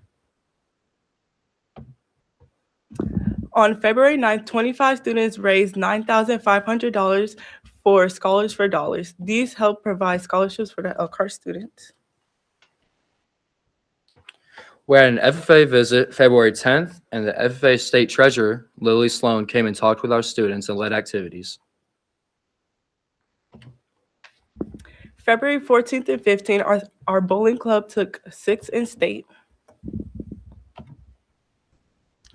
Representatives from IUSB came to the main campus the 17th and 18th for direct admin days, and students were interviewed and they were told if they were expected right on the spot. On February 11th, we had an academic letter ceremony. 29 of our seniors received academic letters. And on February 18th, Students came to see a Champions Together video or a presentation and learned how they can be a part of the unified teams. All right. In athletics, our boys basketball season is almost over with senior night being tonight. Girls basketball finished with a record of 16-8. And boys wrestling, we had 6 people go to regionals, including Kyle Summers, who won regionals and got 4th in semi-state. And girls swim and dive, Cameron Tyrakowski went to regionals. Gymnastics regional is March 7th and state is March 14th. Boys basketball sectionals are March 3rd through the 7th. Upcoming events, we have a FAFSA parent meeting the 20th. We have gymnastics sectional the 28th. New diploma informational night, March 3rd. Basketball sectionals March 3rd, 6th, and 7th. We have another FAFSA night, March 10th, and Winter Sports Awards, March 16th. And that concludes our moment of pride. Any questions? Great job. Thank you. Great job.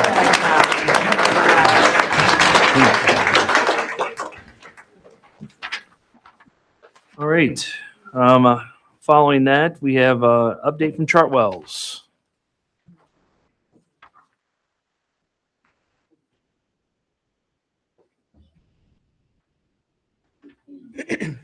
Hello, everyone. Hello. Hi. Well, thank you so much, Dr. Huff, President Scott, members of Elkhart Community School Board. It is a pleasure to be back here again in front of all of you and updating you on our first quarter results. I would like to just take a minute to reintroduce myself in case any of you are not familiar. I am Siobhan Carey. I'm the Regional Vice President for Chartwells K-12 for the Midwest region. We have here Nick Koenig. He's our Area Director and directly oversees the on-site team for Elkhart Community Schools. Thank you. Before we start, I just wanted to take a moment, though, to thank all of you, Dr. Huff, with trusting us with the school nutrition for the Elkhart students. It has been it's been a pleasure to serve Elkhart Community Schools. The students, the staff, everybody has just been so welcoming and so just appreciative, and it's been a real collaborative effort. First, I just want to take a moment to thank a few people before we get into the presentation. Obviously, all of you, Dr. Huff. I would like to take a moment to thank Miss Ross and her team. Sarah Castleman, she has been our school food service liaison. She has been wonderful. And then most importantly, Mr. Rhodes, DJ Rhodes, and all of your technology support. That was huge in the beginning. I don't know what we would have done without you. And then obviously the last operations, Mr. Gianesi. So those are all the people that we, have been so great when we first came in, and we're so collaborative and helpful to make sure that we had a very successful transition. So let's get into it. So here's our agenda. We want to make sure that we reintroduce the dining team so that you know who's supporting and serving your students of Elkhart. We're going to go through our achievements of what we've done so far in the first quarter. And then we're going to give you a financial update, which is basically July 1st through end of January, and then kind of talk to you about what's more to come, right? What's next, what we're focusing on for the remainder of the year, and then what we see for next school year. I am going to turn it over to Nick, and Nick's going to present on the next few slides. All right, so just want to walk everyone through our on-site management team. So we have at the top, Miss Tanya Garner, our resident district manager. She brings over 23 years of K-12 experience, all with Chartwells. And then we have Jess Chrisman and Mike Briney, who are our directors of dining services. They are new to K-12 food service, but they bring a combined 30 years of food service management experience. And then we have Chef Marcello Marino, a very, he's a great guy to work with and very passionate about what he does. We brought him on the team to help with culinary training and also with our nutrition education programs. And then we have Katie Bildhauser. She's our resident dietitian, and she is to support with compliance and dietary compliance and allergies, and she also supports with the nutrition education. And then I also want to point out Miss Kaylin Brown and Sharon Stout. We did hire them on. They were from the Elkhart management staff, and they have also been just a terrific support to work with. All right, next up, we want to talk about some of the achievements that we've had already this year. That includes a staffing update, some of our student engagement events, and then some of the cafeteria and menu upgrades we've done. And then Siobhan's going to finish it up with some feedback and also financial overview. All right, so for staffing, we currently have about 140 frontline associates employed with us. About 80% of those are original from the district staff when we first took over. We've already promoted 6 of those people into leadership positions, for the most part into unit lead roles in the buildings. And then I did want to point out too that we combined, the staff has over 3,000 hours of training already. We had a huge 3-day training event to open up the school year, and we continue to have training with our unit leads and also the hourly staff throughout the year. So here's a few pictures from our most recent student engagement event. As you can see, Chef Marcello and Katie are out there, and this is our Discovery Kitchen is what it's called. And we use this to promote new recipes and also to hand out some free samples so that the kids can try and, you know, just to drum up more excitement in the cafeterias. It's a very diverse program that we can also use in the classroom as well, whenever that is required or requested. All right, so some of the upgrades that we've already accomplished this year. So we did install new signage at all of the middle schools. We do have a new serving line that did go into North Side. That happened over winter break with plans for the other 2 middle schools to get updated serving lines over spring break. We do plan on updating new signage in the elementary schools as well. We did hold off. Potentially, we didn't want to, you know, go back and have to take signs down with school closings and everything. We also updated the digital signage at the high school as well. Some of the updates to food service operations in general. So with the elementary schools, all the meals were produced in a central kitchen. That has changed. All the elementaries are now preparing and cooking, batch cooking on site, which means that the meals are produced in smaller quantities to help with the freshness. And then, of course, as you all know, more options and more variety is also on the menus. I'll hand it over to Siobhan. Great. So, so obviously, any successful food service program, for us, it's all about the feedback. And so one of the things that we did was first with parents. So we sent out a survey to parents. We had 218 parents respond to the survey. So thank you, community. And it was to all grade levels, but mostly the response came from the elementary parents. And this was our way of just understanding what we call a WITI, what's important to you. And so from our perspective, we wanted to understand, what do the parents want to see for their students in school nutrition? So the staff was rated very high, which I was really excited to hear that you know, they're friendly and they're helpful to students. The other couple of things, obviously, taste of food, variety of food were the most important aspects of the school meal. And then top wish list items were alternative service points and food and nutrition curriculum, which obviously that, based on our Discovery Kitchen platform, those are those events that we'll be holding more and more in the cafeteria. And, that's another piece, principals have been very helpful and very supportive of those events. I know they're not always ideal, when you're coming in and you want to, bring in these, these big tables and elaborate, samples and, kids getting up out of their seats and trying and exploring and being curious. And the principals have all been very supportive. So thank you to the principals as well for allowing us to do that in their cafeterias. The last thing that we did for us, we really enjoy doing focus groups with students.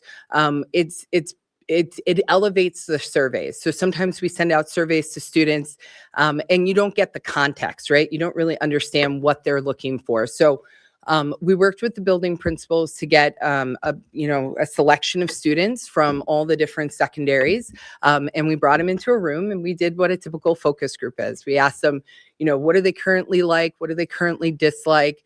Talking about, flavor profiles, what would they like to see? And so the key takeaways obviously were, again, friendly staff, which was really nice to hear. They really enjoyed pizza, the burgers, so anything on our grill station, and then the buffalo chicken dip, which is always a fan favorite on our Create station. Wish list, they'd like to see healthier breakfast options, faster lines, availability of popular items at the end of, I think it was third lunch period. I think I have lunch period, but most of the time it's that third lunch period is always key. And then more fruits and vegetables, and more drink options besides milk. So that was, again, very helpful. And those student focus groups were done through middle school and at the high school. So here's the financial piece, right? So this is just the first quarter. So again, just to give you an overview, our success factors. So the reason why I'm very excited with these metrics is that we have an extremely dedicated frontline staff. They really understood. I think, the first couple of months, the transition was scary, and they were, unsure. But then after, finally, by the time we got to October, everybody kind of was relaxed. They understood what was the expectation, and they understood that we were here to serve at the pleasure of Elkhart. The other factor is obviously controlling costs and efficiencies, strong district administration collaboration. I feel like we were talking to Miss Ross and her team probably every other day there for a while. And so they were super patient and always just helping us whenever we came with, a thought, an idea, a recommendation. And so it was wonderful. Same thing with, and obviously we had a huge regional support team come to Elkhart and spent multiple weeks here. I think we had, what would you say, 30? I think it was at least 30 people from the Midwest region, as well as far as the South, and as far north as we had some people from, I think, the Massachusetts region. So, so looking at meal counts, so you can see here, we served through January. So through the end of January, we've served over 722,000 lunches, 352,000 breakfasts. So that lunch equivalates to about 74% participation in lunch. And then the breakfast equivalates to about 38% participation in breakfast. So we have a little work to do in breakfast.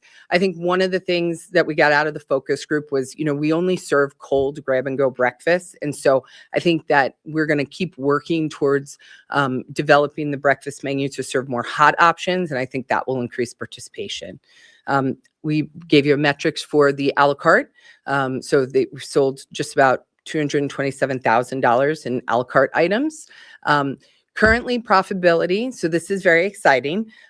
Through Q1, we are at a break even. So that means we haven't lost, but we haven't made.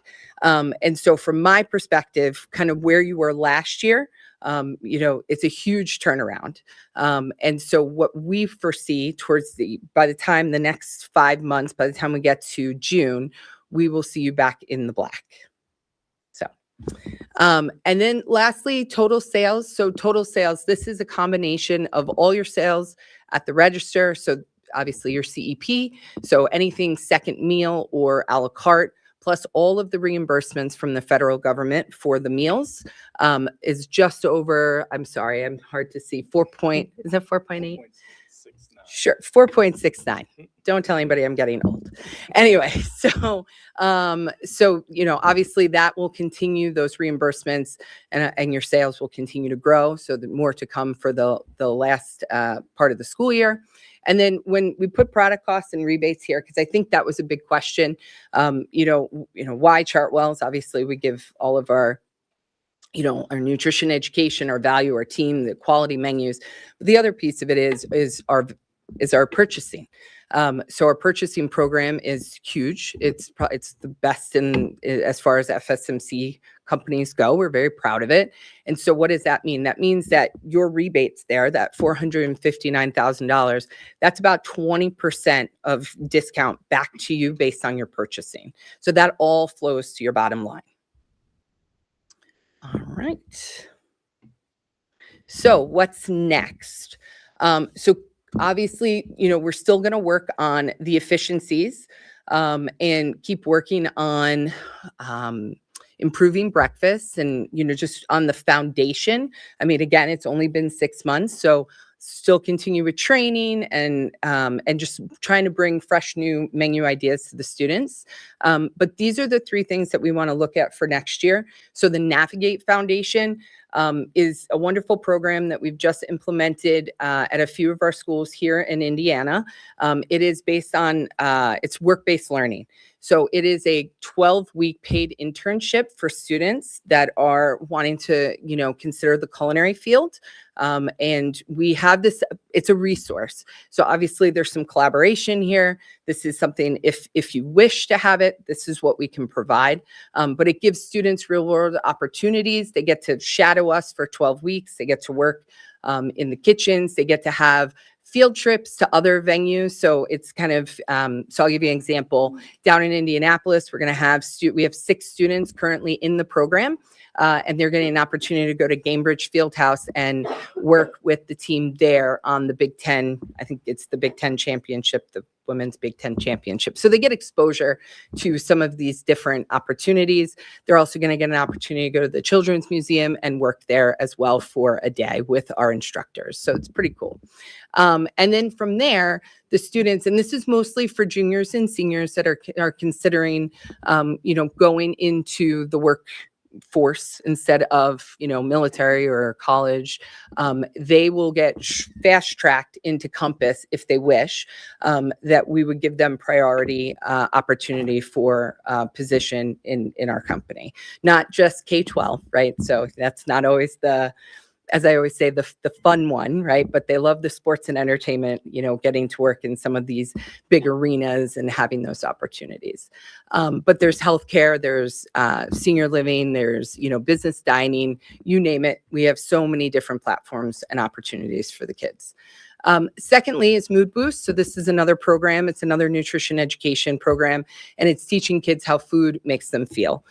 So we'll be bringing that with our dietitian and our chef Marcello. That'll be in the cafeterias next year. This is mostly focused on elementary, and it's just helping kids identify what foods make them feel good. And then lastly, this is more for the secondary kids. This is Global Eats. It is our platform of teaching kids about foods from different countries, different cultures. And that we usually bring a celebrity chef that represents, so right now we have 6 celebrity chefs. Some of you may be familiar. I'll talk one, for example, country of Mexico is Jonathan Zaragoza. He's been featured on Netflix, the Taco Chronicles, and he represents Mexico and will come and, we can do lots of different things, but essentially he can be in the cafeteria. He'll be there for a couple hours doing some cooking demonstrations and talking to the kids and giving out samples. And again, talking about, his culture and his background. And so it's a great experience, but we have, like I said, 6 different countries, I think China, India, Korea, Caribbean, and Mexico. So, That's it. That's Miss Lynn and Miss Amber at the high school. Miss Amber was my buddy. I worked with Miss Amber during opening that first week on Sono. So it was really nice. She did not look like that the first day. I'm just saying. They did not smile, but it was really nice to see when we put it together and they sent me some photos. I was like, that's the photo for us. So any questions? Yeah, I do have a question. Well, first of all, great presentation. Thank you. And I think, a great start 6 months into this. The financials are reassuring. It's, we're going in the direction that we were hoping that we needed to go. Yep. When we engaged with you. So I like those early indicators. I also like the fact that you have the surveys and the focus groups with the students to find out, what their interests are, what they like. I think if I remember, and I've got to remember far back, we didn't have any input. I think I specifically remember Wednesday surprise. Wasn't really sure what it was, but it was a surprise. So I like the fact that you engage the students in the Discovery Kitchen, where you try to promote new recipes. And this is just out of my own curiosity.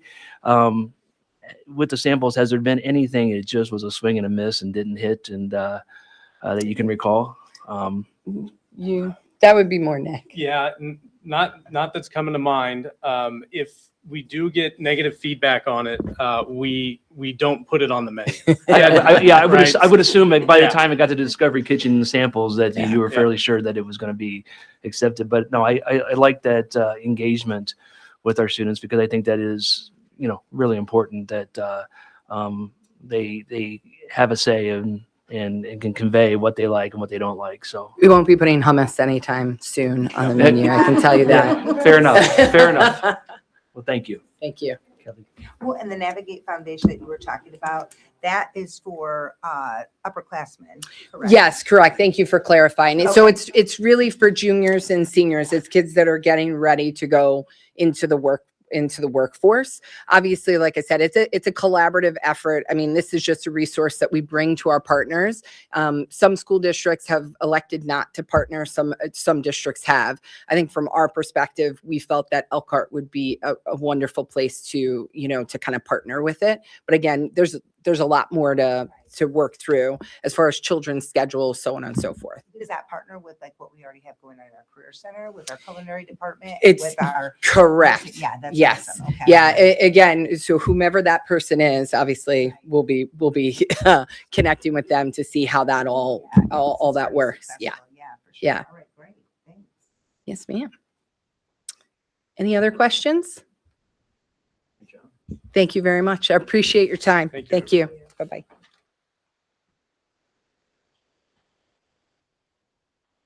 All right, moving right along. Next on the agenda, we have Mrs. Wood. We have the Excellence of Elkhart. Yeah, that was taken off. Thank you, President Scott, members of the board, Dr. Huff, community members. I'm grateful for the opportunity to share highlights in the areas of academics, arts, and athletics. In academics, 8th grade students across the district took an important step in their academic journey as they visited the Elkhart High School Freshman Division. Students toured the campus, explored programs, and connected with current freshmen who shared their experiences, helping prepare them for a successful transition to high school. Congratulations to our Elkhart Lions at the Elkhart High School who earned their academic letter. This honor recognizes students for outstanding academic achievements based on combination of their GPA, SAT, ACT performance, and participation in the academic competitions, reflecting their dedication to excellence in the classroom. In the area of arts, our 5th graders across the district recently had an opportunity to select the band and orchestra instrument they will play in middle school. This exciting milestone marks the beginning of their journey in our middle school music programs and continues to grow their growth in arts. Elkhart High School seniors Owen Marks and Christian Overgard recently participated in a unique bass workshop led by Alec Belcher, Associate Principal Bassist at the St. Louis Symphony Orchestra. Students worked on bass fundamentals, listened to professional performances, asked questions, and even had the opportunity to try his instrument providing a memorable and enriching learning experience. In the area of athletics, Elkhart High School senior wrestler Kyle Summers was sent off last Friday as he prepared to compete at the IHSAA State Wrestling Tournament at Gamebridge Fieldhouse. Kyle enters the state tournament as a sectional and regional champion, semi-state fourth place finisher, and state qualifier, representing Elkhart with outstanding achievement and dedication. And I apologize, the title is wrong on that one. But also in athletics, Elkhart High School student athletes stopped by Pinewood Elementary School to take part in the March Madness book bracket by reading with elementary students. It was incredible to see our athletes share their love of reading, building connections, and helping younger students get excited about books. Some of our future happenings: February 25th, Westside Bands and Orchestra is a preview concert. February 26th, our Black History Month programs at Mary Beck and Roosevelt. March 1st will be the Gentlemen and Scholars, Elkhart Scholars Spelling Bee. And March 3rd will be Elkhart High School's basketball sectional. As always, please be sure to follow our district and social media pages as we share each day the excellence of Elkhart schools. Thank you. Thank you, Wendy.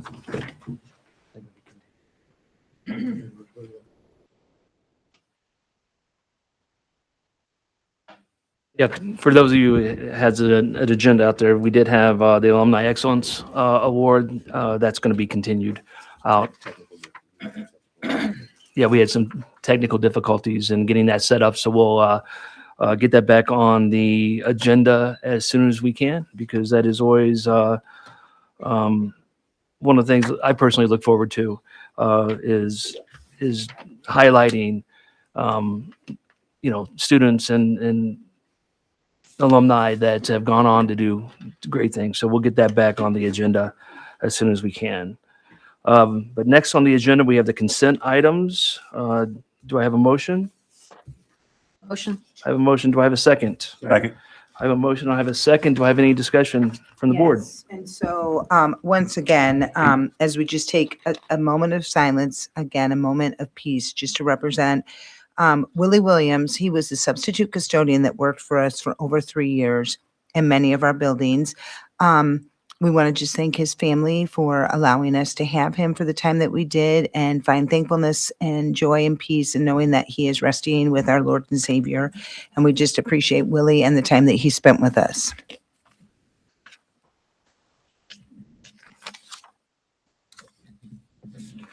And then we'll transfer over to something that is remarkable with the Elkhart Education Foundation. And what's great about this is we are moving into ISMA season.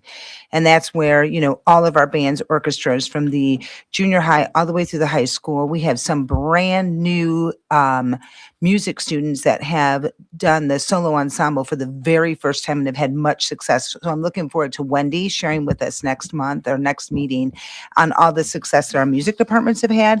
But in the meantime, we can celebrate that the Elkhart Education Foundation this month alone donated $25,500 to our music program. So our choir program at the high school received $5,000. Our theater program received $10,000. The school in general, K through 12 music department, received $10,000, and our music program and children's choir at Cleveland received $500. So that can be used for fees, for growing, for, tutoring, partnership, instruments, all of those. So $25,500 to grow music, which we know that music is a way to the child's heart and education in many different ways. So thank you, Elkhart Education Foundation, for that wonderful donation. And as we move into the consent items, I do want to say that I am going to ask for a roll call just because I needed a little bit more time. I'm processing some information. So I want to make sure that we move through that in the way that I vote, please. Any other discussion or questions from the board regarding the consent items? Seeing or hearing none, Dora, could we have a roll call vote for the consent items? And Underbellen? Yes. Doug Weaver? Yes. Troy Scott? Yes. Kelly Mullen? No. Mike Burnett? No. J.C. Davis? Yes. Eric Ivory?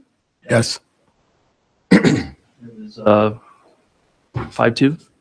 Motion passes 5-2. Thank you.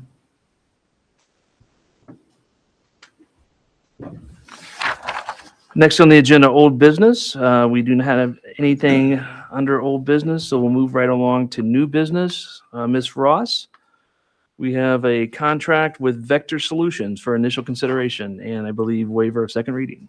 Yes, that's it. Thank you. The administration presents a contract with Vector Solutions for initial consideration and request waiver of second reading, please. Thank you. Do I have a motion to accept the contract as presented and to waive second reading? Motion. Oh, hey, second. I have a motion. I have a second. Do I have any questions or discussion from the board? Seeing or hearing none, all in favor? Aye. Opposed? Motion passes. Thank you. Dr. Roush, we have a memorandum of understanding with Beacon Health System Community Impact. Thank you. President Scott, School Board Trustees, Dr. Huff. The administration recommends approval of the memorandum of understanding between Beacon Health System and Elkhart Community Schools. Thank you. Do I have a motion to accept the MOU as presented? Motion. I have a motion. Do I have a second? I have a second. Any questions or discussion from the board regarding the MOU with Beacon Health System? Who's going to be doing the instruction? Is it Beacon or? Correct, yes. Okay. And the teachers will be in the classroom while they're instructing. Certain section, number 5, that was not to be taught? Correct, Okay, by anybody. correct. Why was it in there if it was not to be taught? They put it in there and just, and with that caveat that it was not going to be taught. Yep.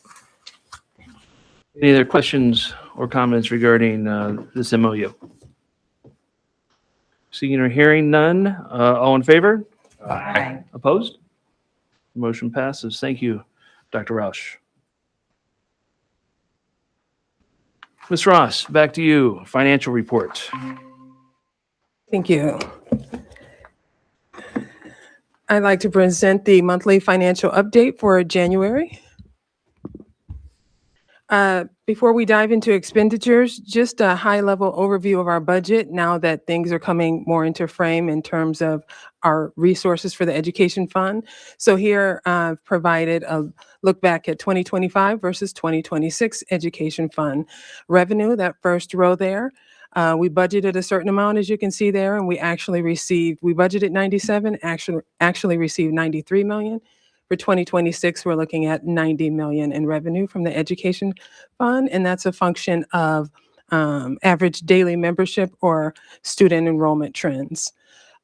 With that said, the breakdown, is as follows. Under there, you can see what we spent on wages and benefits in the prior year and the percent used of that fund. So just you can see that glaring gap there in wages and benefits that we need to bridge.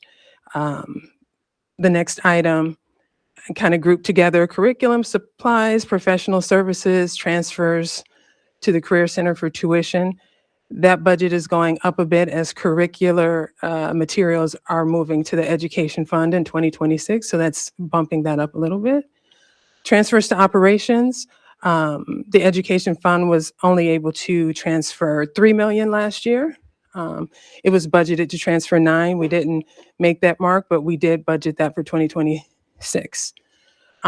So the result you see of 2025, if you add up those percentages, it is over 100% because we went over budget in 2025. Some of you may have done that quick math. Over budget, so we had to dive into our cash balance. And as a result, 2025, our cash balance decreased from 35 million to 1.4 million. So for 2026, we want to do better and increase. We want to end up the result being under budget. We want to build up our cash balance and increase that cash balance from 1.4 million to 4.6 million. So that's a high Ms. Ross, level. I just want to make sure you meant cash balance 3.5 million, not 35 million, correct? That's correct. If I said 35, that was incorrect. 3.5. Bring me back down. No. Okay, thank you. So here's our working budget, education fund, a little more detail here. There's our beginning cash balance that we just referenced, and here's our receipts that we anticipate. Total receipts, about 90 million as referenced on the prior slide, rounded up a bit. Here's our budget for our expenses. You see wages and benefits, those total that 70 million that I referenced on the prior slide. You can see the transfers to operations. So we want to end under budget, 86 million ideal, so we will have a net revenue so we can increase our cash balance. So moving on, this is the same information, just in a graphical form. And just what I did differently here, wages and benefits are both in blue, so you can see the portion of the pie wages and benefits consume of the education fund. So updates this year, state tuition support is down, wages and benefits, we have that gap. Curricular materials restored to the education fund. We are budgeting net revenue just to watch that amount, so we end in a higher, better, positive position. And also budgeting transfers to ops. In the previous budget last year, it's pretty much kind of taken off from the top before you all kind of saw it, but I want you to see it as part of the working budget here. So, and just so expenditures, we're here now on just the expenditures for the education fund in January. In comparison to our budget, you see our total receipts and total expenses. Well, expenses surpass receipts. This was a 3 payroll month, so that's expected. So also expected that our net revenue will be negative in a 3 pay month. However, since our cash balance is starting off less than we would like, we went to a negative cash balance in the education fund. So that's one of the reasons why we need to build up that cash balance for this very reason. We should stay positive, even in a 3 pay month. Education cash flow, not much of a trajectory here. We could just have our 1 month here. As you can see, total receipts were less than total expenses. And you can see there at the bullet, our cash balance, about 250,000 in the negative. Any questions on the education fund before I move on to operations? If none, so just a brief overview of our education's operations fund budget. We'll talk about that beginning cash balance. It's essentially from 2025. Essentially, it's coming up in a second. I'll put it in more context. But let's just jump to receipts for a moment. Revenue from local sources. This is our tax-based revenue is one of our primary sources of income here. And the transfers from education fund. These are our primary sources of income to support the operations fund. So here's our budget, and you see our expenses. Here we're shooting revenue to expenses to match revenue, which I'll talk about why we can do that in a moment. And our anticipated ending cash balance, which I'll talk about. Here is the graphical representation of this information. And we see wages and benefits comprise less of the pie in the operations fund, driven primarily by supplies. This fund, that could be custodial supplies, and you've got your utilities. So these are big portions of the operations fund. Just some wrap-up notes. Our budget is 3 million less from prior year. We anticipated more revenue from local sources last year, and so that bumped up the budget. We thought we were getting about 32 million from tax supported revenue, but it ended up being 27 million. This year, we're actually anticipating 29 million from local tax sources. So I would strike that decrease in revenue from local sources. It actually looks like it's going up, but we're being more conservative overall. And just a note on the ending cash balance, we get our revenue payments in December and June, that local tax revenue. So what you're seeing here, why we started the year with such a large cash balance, is because of that December payment. So that will happen in 2026. We'll probably end with a large cash balance because we're just getting a payment in December. So the December payment funds the beginning of the next year. So it's not money just sitting there that we have that we can spend. It funds and gets us started to the next year, if that makes sense. So I want to kind of make a tie-in for people. So our cash balance at the end of January is about 11 million, just under 11 million. And so that money has to get us in the operations budget until June. And we know with our spending, our average spending per month, it's not going to get there. Hence why we approved the general obligation bond earlier this evening to be able to give us money to be able to operate the operations fund, so we're not in a negative cash balance and being able to pay our bills. Exactly. You stole my sizzle for the next slide. Sorry. But no, thank you. That's exactly right. I appreciate you reinforcing that. Okay. So looking at our expenditures for the operations fund for January, you see here total receipts are quite low, right? Because we don't get that tax payment until June and in December. Our expenses were higher. We average about 3 million a month, but again, this was a 3-pay month.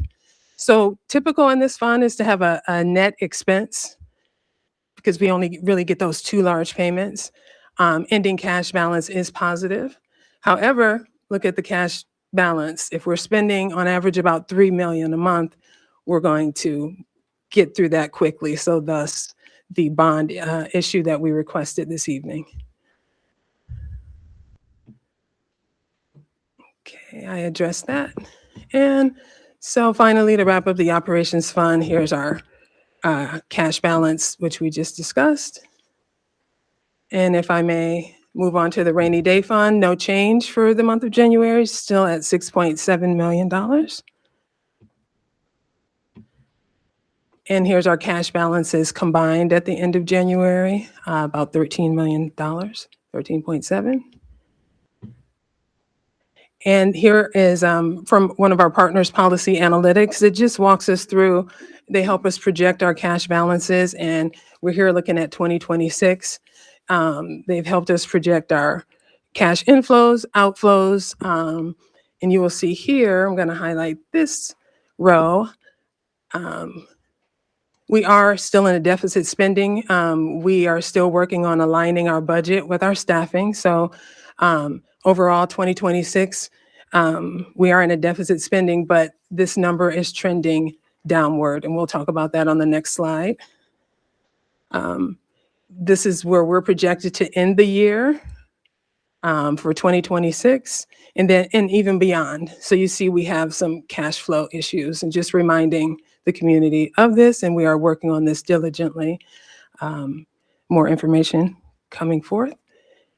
And just also providing here, we do have some consolidation efforts underway that is going to help us with improve our cash balance. In 2026, we may start to be able to see some of those effects kick in.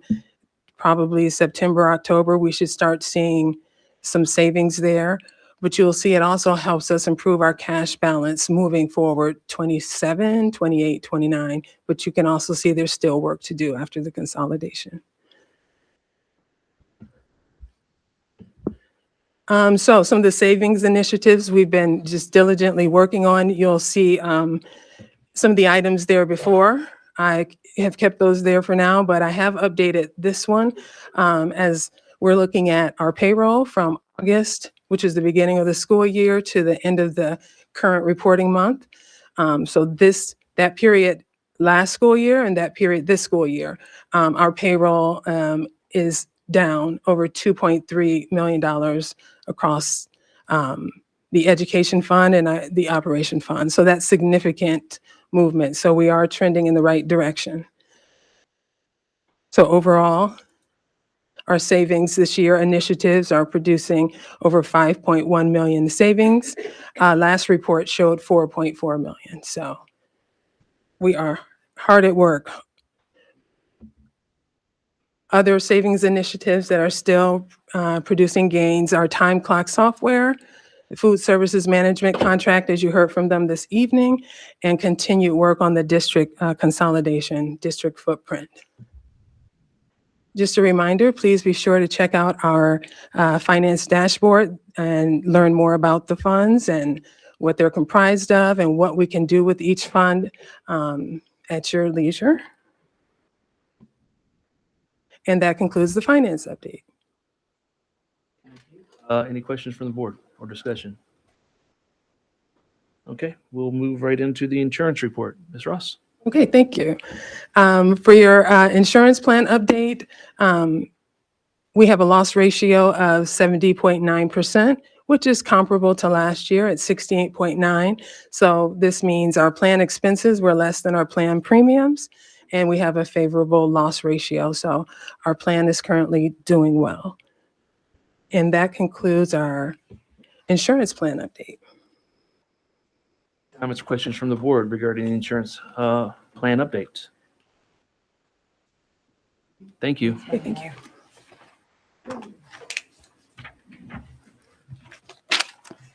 Next, we have the consolidation update. Dr. Huff.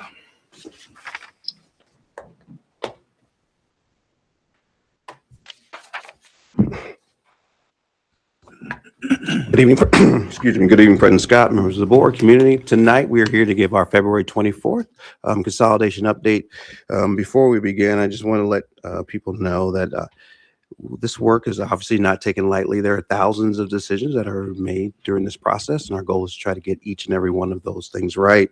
And so that takes feedback from obviously from our community, from our staff, from our board, from our stakeholders, because I think that it's important when we get this right this time. So tonight, our purpose here is just to share some of our preliminary logistics of where we are and with some of these decisions that we know that the board will need to authorize or finalize when that time comes. Nothing that we share today is set in stone. We have heard some information tonight, and I think probably throughout this process that makes us really need to pivot and pause to make sure that we are maintaining what we said we were going to do, the integrity of our cohorts. And so tonight you'll hear some conversations from our Director of Exceptional Learners. You'll hear some information from our incoming superintendent. And you'll also hear some from our other cabinet, our leadership, from our cabinet, to just to share where we are. Please, so use this opportunity to ask some questions about, hey, how do we get here and how we get to that point? They have worked very diligently to make sure that we have definitely met the need and the charge of what we set out to do the consolidation process. I think we need to not remind, it's always good to go back to where you started. This was a three-phase process. We are in phase 3. Phase 3 is really how do we take care and how do we move people from A to B, but also do it with skill and with care. In the first phase, we talked about why and the need for consolidation. The district is in severe financial trouble. You can't undersell that. That's not a this year issue. That's not a last year issue. That is issues that have just structurally have developed over time. And I think that over the course of this year, we've been very intentional about making sure that people I can't say understood, but had enough information to come to that conclusion that we need to make some serious changes to our district footprint and also how we not how we deliver services, but what that looks like for our future. The district needs to remember that our ultimate goal is always to take care of our students, our teachers, and our members in our community. And during this process, that is at the core of what we are trying to do. Phase 2 was the policy part, was making sure that we came up to the board with recommendations and coming up to with how are we going to decide probably some of the most significant decisions that we've made in, I think, this history of Elkhart. Closing 5 schools is not lost on me. Certainly it wasn't lost on my hair. I have more gray hairs now than I ever thought was possible. But I don't take those decisions lightly. Many of us have lost many sleepless nights, hoping and praying that we're making the right decisions for people. A wise person once said, God will put the words in your mouth when you don't have the words to say. And I certainly haven't gone through that this time when we talk about this work. But also, I think that we all know that when we are going through this process, that it's important to not only communicate our decisions, but also when we see things that may end in a way that is not in the district's on that path, that you pivot. This is again, I can't reinforce this enough.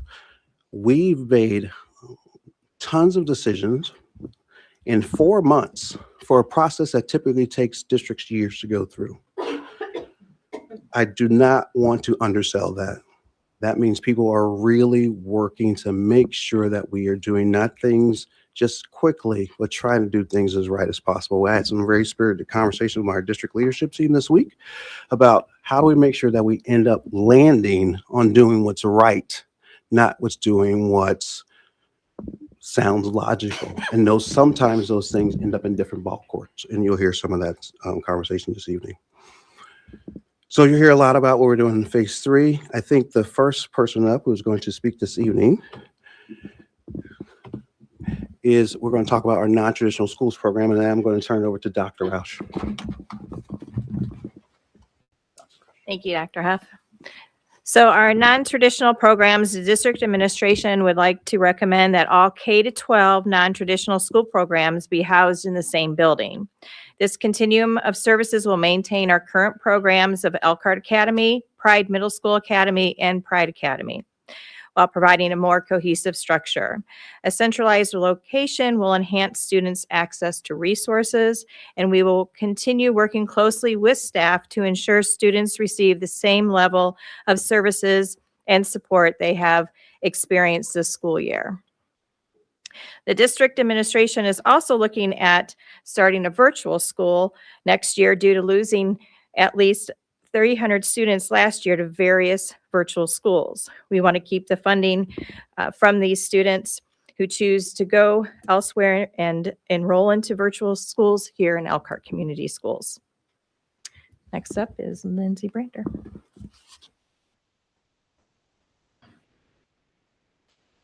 Good evening. The Young Adult Program serves students with disabilities who have completed high school and provide services through their 22nd birthday. The program will remain in its current location at the freshman division, which was specifically designed to support transition-aged students.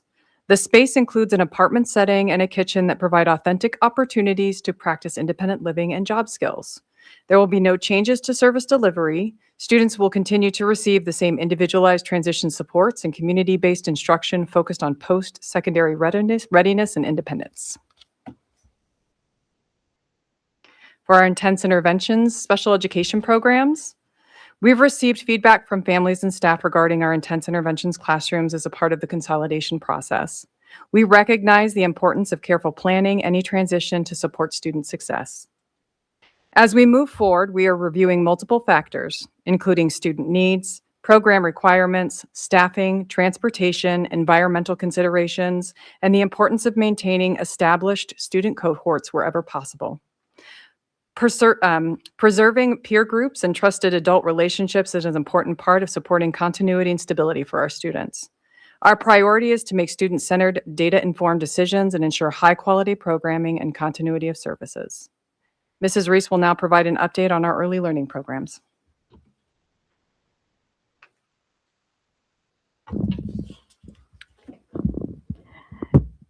Just a simple reminder, all PACE, Title I, and Head Start classrooms will be relocated to Roosevelt STEAM Academy.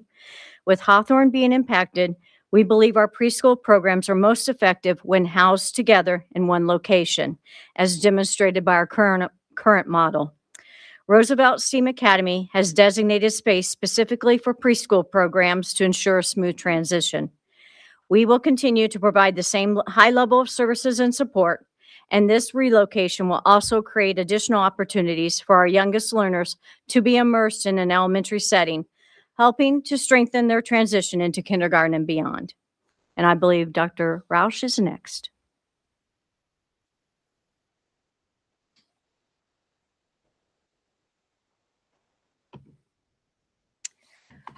Our high ability programs at the elementary schools will remain in Roosevelt STEAM Academy, and the high ability program at Westside Middle School will remain at Westside Middle School as well. So the cohorts will remain intact. There will be no changes in service delivery. For adult education, The district administration recommends that adult education relocate from Hawthorne to the freshman division due to the secure space originally designed for the program and its central location. And again, no changes to service delivery as well. And Maggie Lozano will be up next.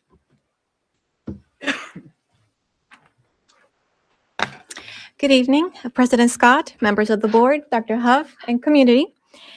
I'd like to take a moment to walk through the upcoming staffing timeline, the steps that were taken to ensure a smooth transition, a thoughtful process, and to share what to expect over the next few months. On February 10th, we shared the staffing selection criteria, the process, and the timeline. And we began the implementation on February 20th. Notifications were provided to staff currently serving under an emergency permit, transition to teaching license, or temporary contract.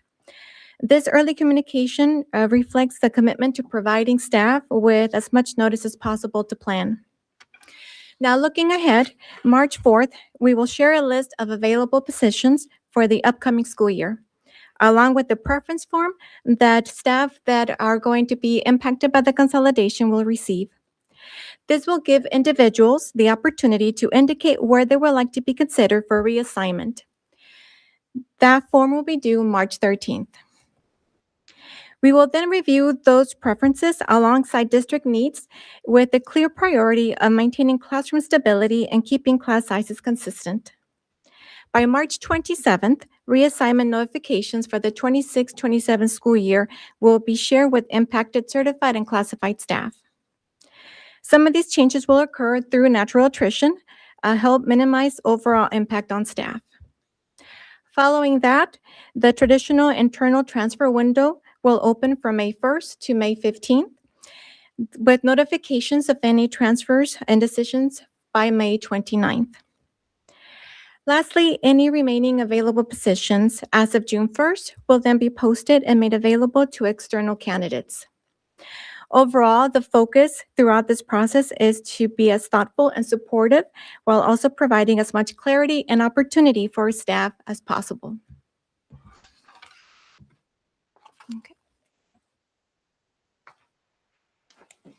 Registration for the 26-27 school year will open on March 9th. I believe at the last board meeting I reported March 2nd. It will be March 9th.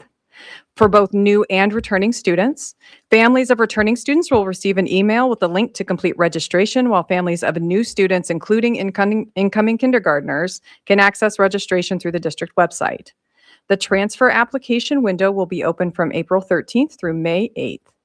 In addition, our kindergarten kickoff will take place on April 16th from 6 to 7 p.m. at receiving elementary schools to welcome and support incoming kindergarten families. Families who need assistance with registration are encouraged to contact their children's school. Just want to remind our families that timely registration is essential to ensure accurate student information, which directly impacts staffing, classroom assignments, resource allocation, and transportation planning for the upcoming school year. Dr. Huff?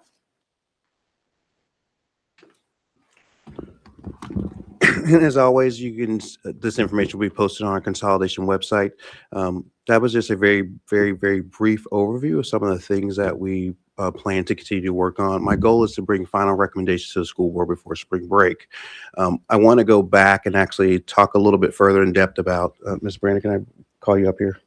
To talk about our intense programming and what we really need to be working on with I feel like we kind of glazed over that. Sure. So I want to just share what our plans are. So we have received a lot of feedback from families. Some of them you've heard tonight from our teachers, from staff that work with our students with significant disabilities. For those in the community who are not familiar with students with significant disabilities, they require a different level of curriculum and care. Oftentimes this requires specialized training and support of staff.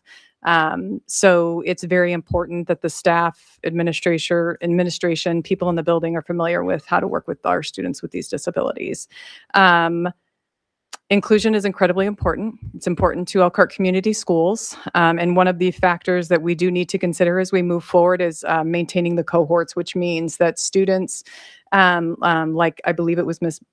Beitelman Campbell, came up and mentioned that her daughter spent time or had been on the cheerleading squad and had spent time in with her peers at her school, that we are considering those factors when looking at moving programming if we have to. So I think that moving forward, that is incredibly important to get that feedback again from staff and families, to really look at the cohort of students to determine how these impact, how these changes in programming could negatively impact our students. Ms. Brander, you speak so eloquently when you're talking about those things. I'm just going to maybe put it in a little plainer terms. Our goal is if you attend a school that has an intense program, most likely that's where you're going to go. And if you're a receiving school, that's where that most likely will be. But again, we'll get some feedback and work with our teachers on that aspect. I think tonight and definitely during the conversations, I've spoken with multiple parents, spoken with multiple staff members over the last week when they saw that slide, and making sure that kids not only have a great academic career, but sometimes their social is just as important. The friendships, the relationships, the people who care for them are just as important to whatever instructional experience that you're going to provide if you move to a different setting. Yeah, efficiency, that may work for you, but that doesn't necessarily work for the kid. And our flow chart should always be what works for the student and the kid. And so I thought it was important that we make sure that we address that, and we address that fully this evening. And so as we close this out, I want to make sure I have an opportunity for the board to ask any questions before we end this part of our presentation. I just say thank you that you guys are having these authentic conversations, and you were able to put it out there so well so that people can understand. And also thank you for being able to share what your plan of action is. I mean, this is a representation of you. You've been the face of the consolidation, and your team is doing a wonderful job articulating on behalf of you and the plan. And thank you for listening to our family and parents as we navigate through this and make the decision. But I'm proud of our team, and I'm proud of them being able to communicate what your plan of action is. So thank you. Thank you, Ms. Mullins. I really appreciate it. It's a lot to condense 5 schools into make really high quality programming across the entire district. There's not one person who will not be impacted by the consolidation. I think we all know that. But what I want to say is that we take these decisions very seriously, and we try to do things as artfully as we can. And I keep hearing the word transparency brought up over and over. I think the district has done a really admirable job of making sure that we listen to people, to make sure that we present information, and that if we hear something, to adapt. We're never going to promise to be perfect during this process, but I do think that we can be adaptable. And also remember, this phase 3, it is about people and taking care of people. And I never want to forget names on a page. Those are people. Moving from this building, we're moving people. And how do you move people? You move them with care and intentionality. So I just want to make sure that, I know we're doing those things, and that is at the heart of the work that we do. So consolidation work is hard, and we want to make sure that we get it right, but we also want to make sure that we are definitely listening to the viewpoints of everyone. And trust me, we do. So Ms. Mullins, I appreciate your feedback. Those are very kind words. Yeah, I mean, I could not be applauding your team more. Their ebb and flow and having to re-navigate just happens consistently. And, again, they're articulating what the plan of action is on behalf of you, and they're doing a phenomenal job, and I'm very proud of them. It's been a lot for them too. Has been. They have those 115 meetings that we have every single day to talk about the aspects of the consolidation. I felt very blessed to work with these administrators on that on that. Because every decision you make, it's going to be hard. It's going to impact either how someone is working, how someone is learning, where they're going to actually attend work, and who is going to be leading the buildings. There's no aspect of these decisions that doesn't touch somebody who's in those schools. And so again, don't take that lightly.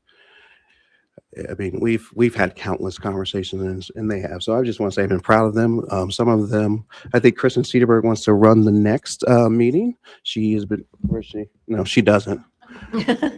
But she does a great job putting this information together for us. and she's wonderful with thinking on the fly of how can we best represent this to make sure that it's easy for people to understand. Because you know what, consolidation is not, it's easy to understand, but it doesn't make it less painful. It doesn't. There are 1,000 ideas out there, and it typically leads to one path. Some things we have to do because it's the best decision, because we have to do it. And the other ones, hey, they're legal obligations. We have to make it because the law tells us to. We try to give you all those information. At the end of the day, I think we're getting it right. Am I going to promise everything is going to be perfect? No, but I do think that we will listen until we get it right the best we can. So again, hats off to everyone who has given feedback on this throughout this process. Mr. Scott, looks like you have a question. I'd just like to add on to what Kelly has said and what you've said. You know, we went into this process many months ago. And I wish at the time, you know, there was a software that we could buy on consolidation, or there was a query we could put into AI or ChatGPT and it would spit out exactly what, you know, how this works and how we would need to do things, but there's not. And I appreciate you and your staff and your team's ability to, you know, we've heard the word pivot, to make a decision and then to get other information, get feedback from parents, get other information, specifically like tonight, the intense intervention, special education, and the importance of cohorts and keeping children with their friends who've allowed them to grow. And it's evidenced by not only their growth in their class with their friends, but by their parents. And the gentleman who spoke tonight, you could see, you know, how important that was and the achievements his son has made. So this is brought forward. You guys pause. Let's think about this. And I think you make the appropriate, you know, adjustments and decisions for unforeseen issues that, again, no software tells us what we need to do. So I applaud you on the ability to do that. And as the board, I think we ask you, you know, make it make sense. We've got to approve it. Please present it to us in a way that we understand it, answer our questions, and so we can approve, you know, these recommendations. And you've done that, and you've gone back and you've changed some things, and you've followed up appropriately with, okay, we were thinking in this manner for these reasons. Further discussion, further interaction with stakeholders, further interaction with parents. We're going to tweak it a little bit, and this is why. And you've come to us each and every time with the reason and the why. So I thank you again for the ability of your team to pivot, your ability of your team to stay engaged with stakeholders and parents in the community, and also your ability to come to us and explain your thought process. So again, great job, and it's tough decisions, but we will get through this. No, we certainly will. I don't like hearing my own voice. We certainly will. I think anyone who comes up and gives a public comment in to make sure that we're advocating to do the best for children and staff, they're a friend of mine. Maybe not formally like we're hanging out, but they are certainly invested in the school system. And that I truly appreciate. My inbox, after last Wednesday, I heard from quite a few parents and several staff members. I know our team has met with staff members throughout last week to come up with some of these, not say recommendations, but some of like, hey, this is what we're leaning to, right? We work with some very brilliant people in our school district. If there's a problem, staff members will find it. And they will, hopefully, we have a voice to tell you like, hey, have you thought about this? I think arrogance says, oh, we already thought about this. I think humility and integrity says, you know what, we actually have to do a better job of thinking about that. And I hope that in this process we've shown, I don't like the word transparency because that's just what we should be doing. You're owed transparency. You're a taxpayer, you're an employee, just like we're owed dignity when we're talking about these decisions. No one is out here trying to make someone's life intentionally harder. I think Ms. Mellon said I have the face of consolidation. I would rather be the face of fantasy football, not consolidation. But I do think I take that responsibility very seriously. So as we go through and we do this work and we talk about it, Mr. Scott, you and I have been on the phone at 12:30 at night talking about this work. Yeah. and get right back up at 4 o'clock in the morning to possibly make a decision if we're going to have school or not. There are humans on this side too, and no one wants to misstep on this work. And we're going to do it, and we're going to do it well, because I think we've shown that we rise to the level that's needed to provide high quality information to our community and to the board so you can make sound decisions. So again, I'm kind of like I'm preaching a little bit. I'm very proud of what we're putting up so far, but we're not done yet. We still got a lot of work to do. We'll be giving an update at the next board meeting with hopefully final recommendations on before the board meeting before spring break. Thank you.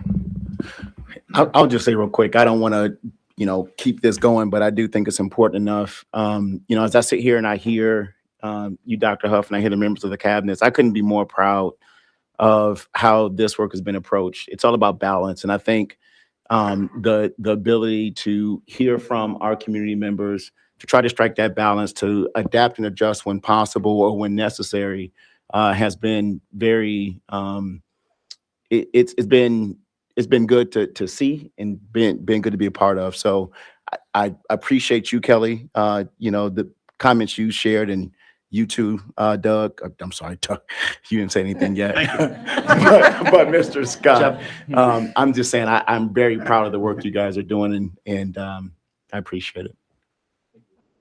I'm going to share something too. I think sometimes when we go through challenges, we get lost in our own perspectives and where we are hurting or where we are struggling, but there's nobody that's connected to this process that's not going to suffer in some kind of way. And I think we shouldn't be comparing pain for pain or struggle for struggle. It's not better or worse, it's just different. And it's just coming to understand that it's difficult for everybody. Everybody's emotional capacity is being stretched through this process. It's not fun to fire people or to see. We had a couple of, I don't know what those meetings were called, where people were advocating to us to keep their job or whatever. That is heart-wrenching to sit through with a straight face, trying to hold back your emotions. So I just think it's important that we understand that everybody in this process is suffering. The question is, how can we come together and make the best decisions for everybody instead of pointing the finger, instead of saying, I'm hurting worse. We're all hurting. We're all stretched. And this is difficult for everybody, no matter where you sit. And I think, we just need to remember that it's difficult for everybody. And how can we support each other better? Thank you, Ms. Davis. Appreciate it. Thank you, Dr. Huff, for the consolidation update. And I will give you a moment to make your walk over and gather yourself. Thank you, President Scott.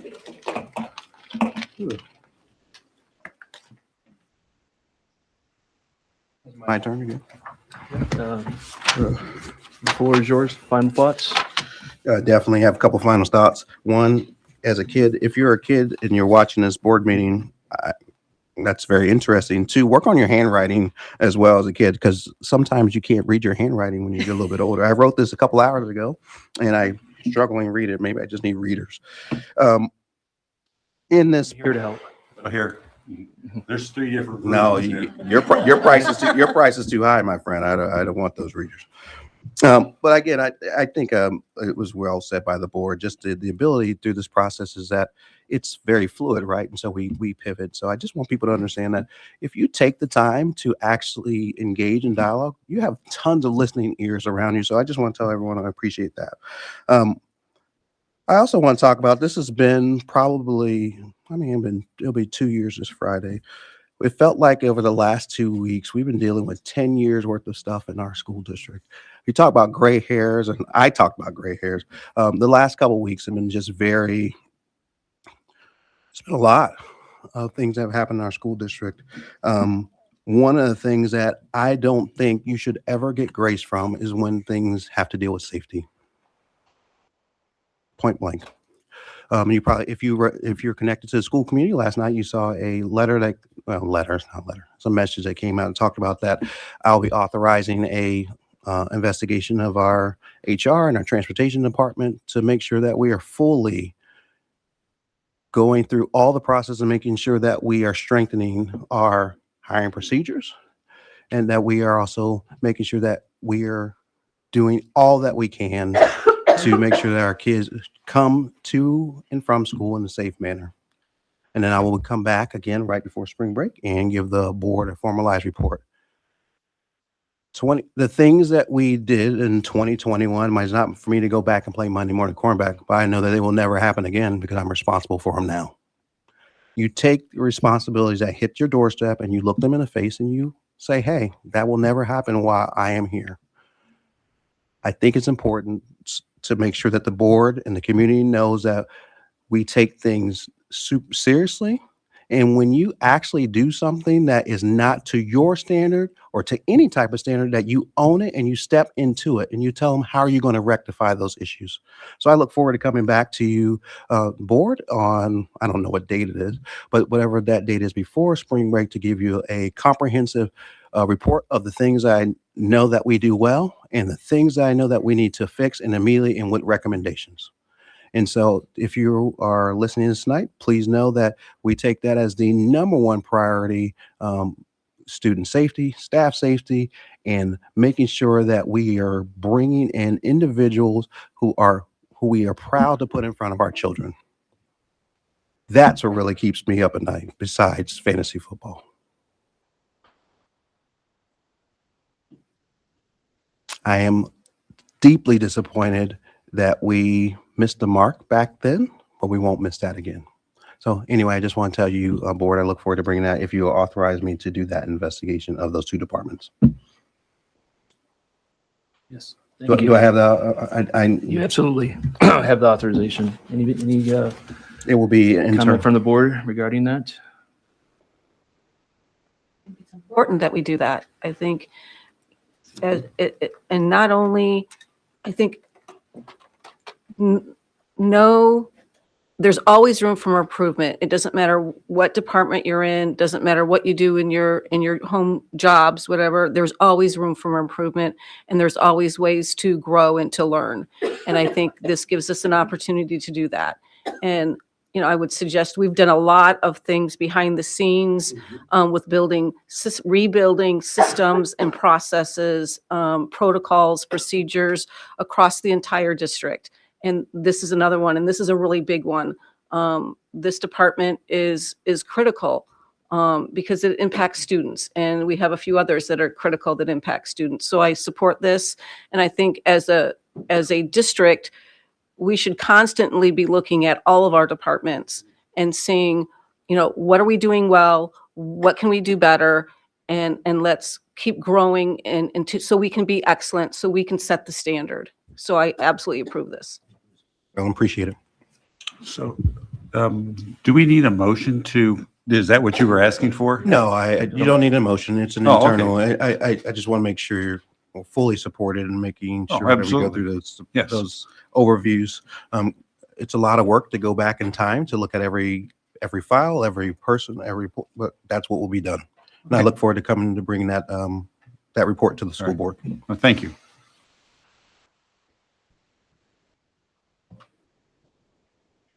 Absolutely. Okay. All right. We'll end up any closing statements from the board. Yeah, I just want to say one more time how excited we are about our musicians and what they're about to do this weekend. And I'm so excited for the development of that program. It's growing. Our music department is growing beautifully. Again, I want to congratulate our bowling team.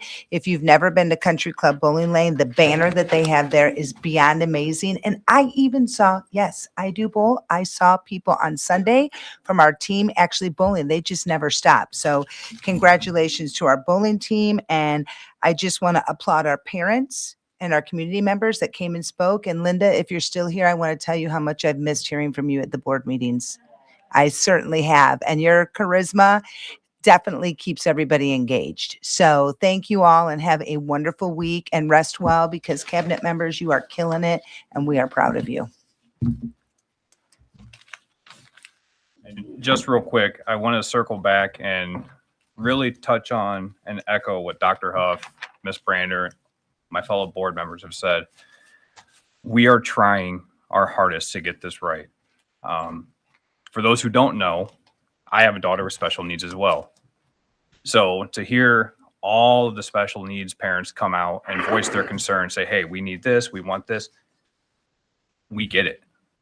I want you guys to understand. I want to be crystal clear, undeniably clear.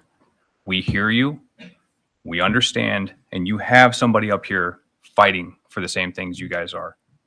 We are privy to some information that you guys don't have, and that's not a brag. That's not, we're better than anybody out there.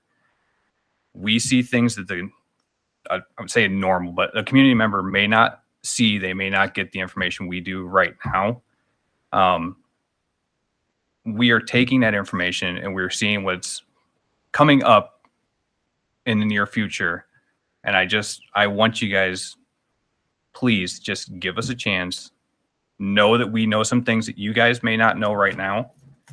Know we're doing our best with it, and we absolutely have our kids' best intentions and their future in mind when we're doing all this, especially the special needs. You're not going to find somebody who fights harder than a guy fighting for his own daughter. There's been times Dr. Huff, I'm sure, is tired of hearing from me because, hey, we need this, or what are we doing with this program, or how is this going to impact these kids? We've got somebody doing it. Just please give us some time, give us some faith, and judge us in a year, and when we see how everything pans out. And if it's still so bad, come back to us, because we're still listening. We're still going to keep fighting for you guys. But please just give us the grace and let us try to fix this. Thanks, Mike. Good job. Thanks, guys. Good job. Thank you, Mike. Anyone else? I want to share.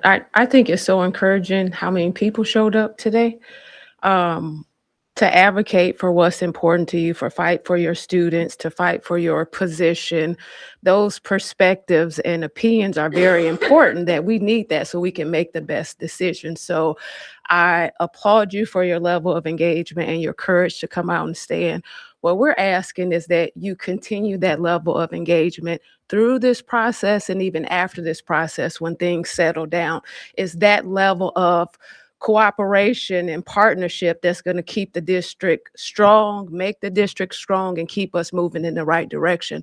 So I hope to continue to see these meetings packed out and to continue to hear your voices, whether it's whatever side. All of the voices are important, but we need you to keep coming and stay engaged. So sorry to do this because those were very serious moments, but I want to share with you that you still have a wonderful opportunity to donate to Dollars for Scholars. If you don't know anything about it, call us and let us know, but continue to support our students through scholarship. So there you go. All right. With that said, meeting is adjourned. Thank you.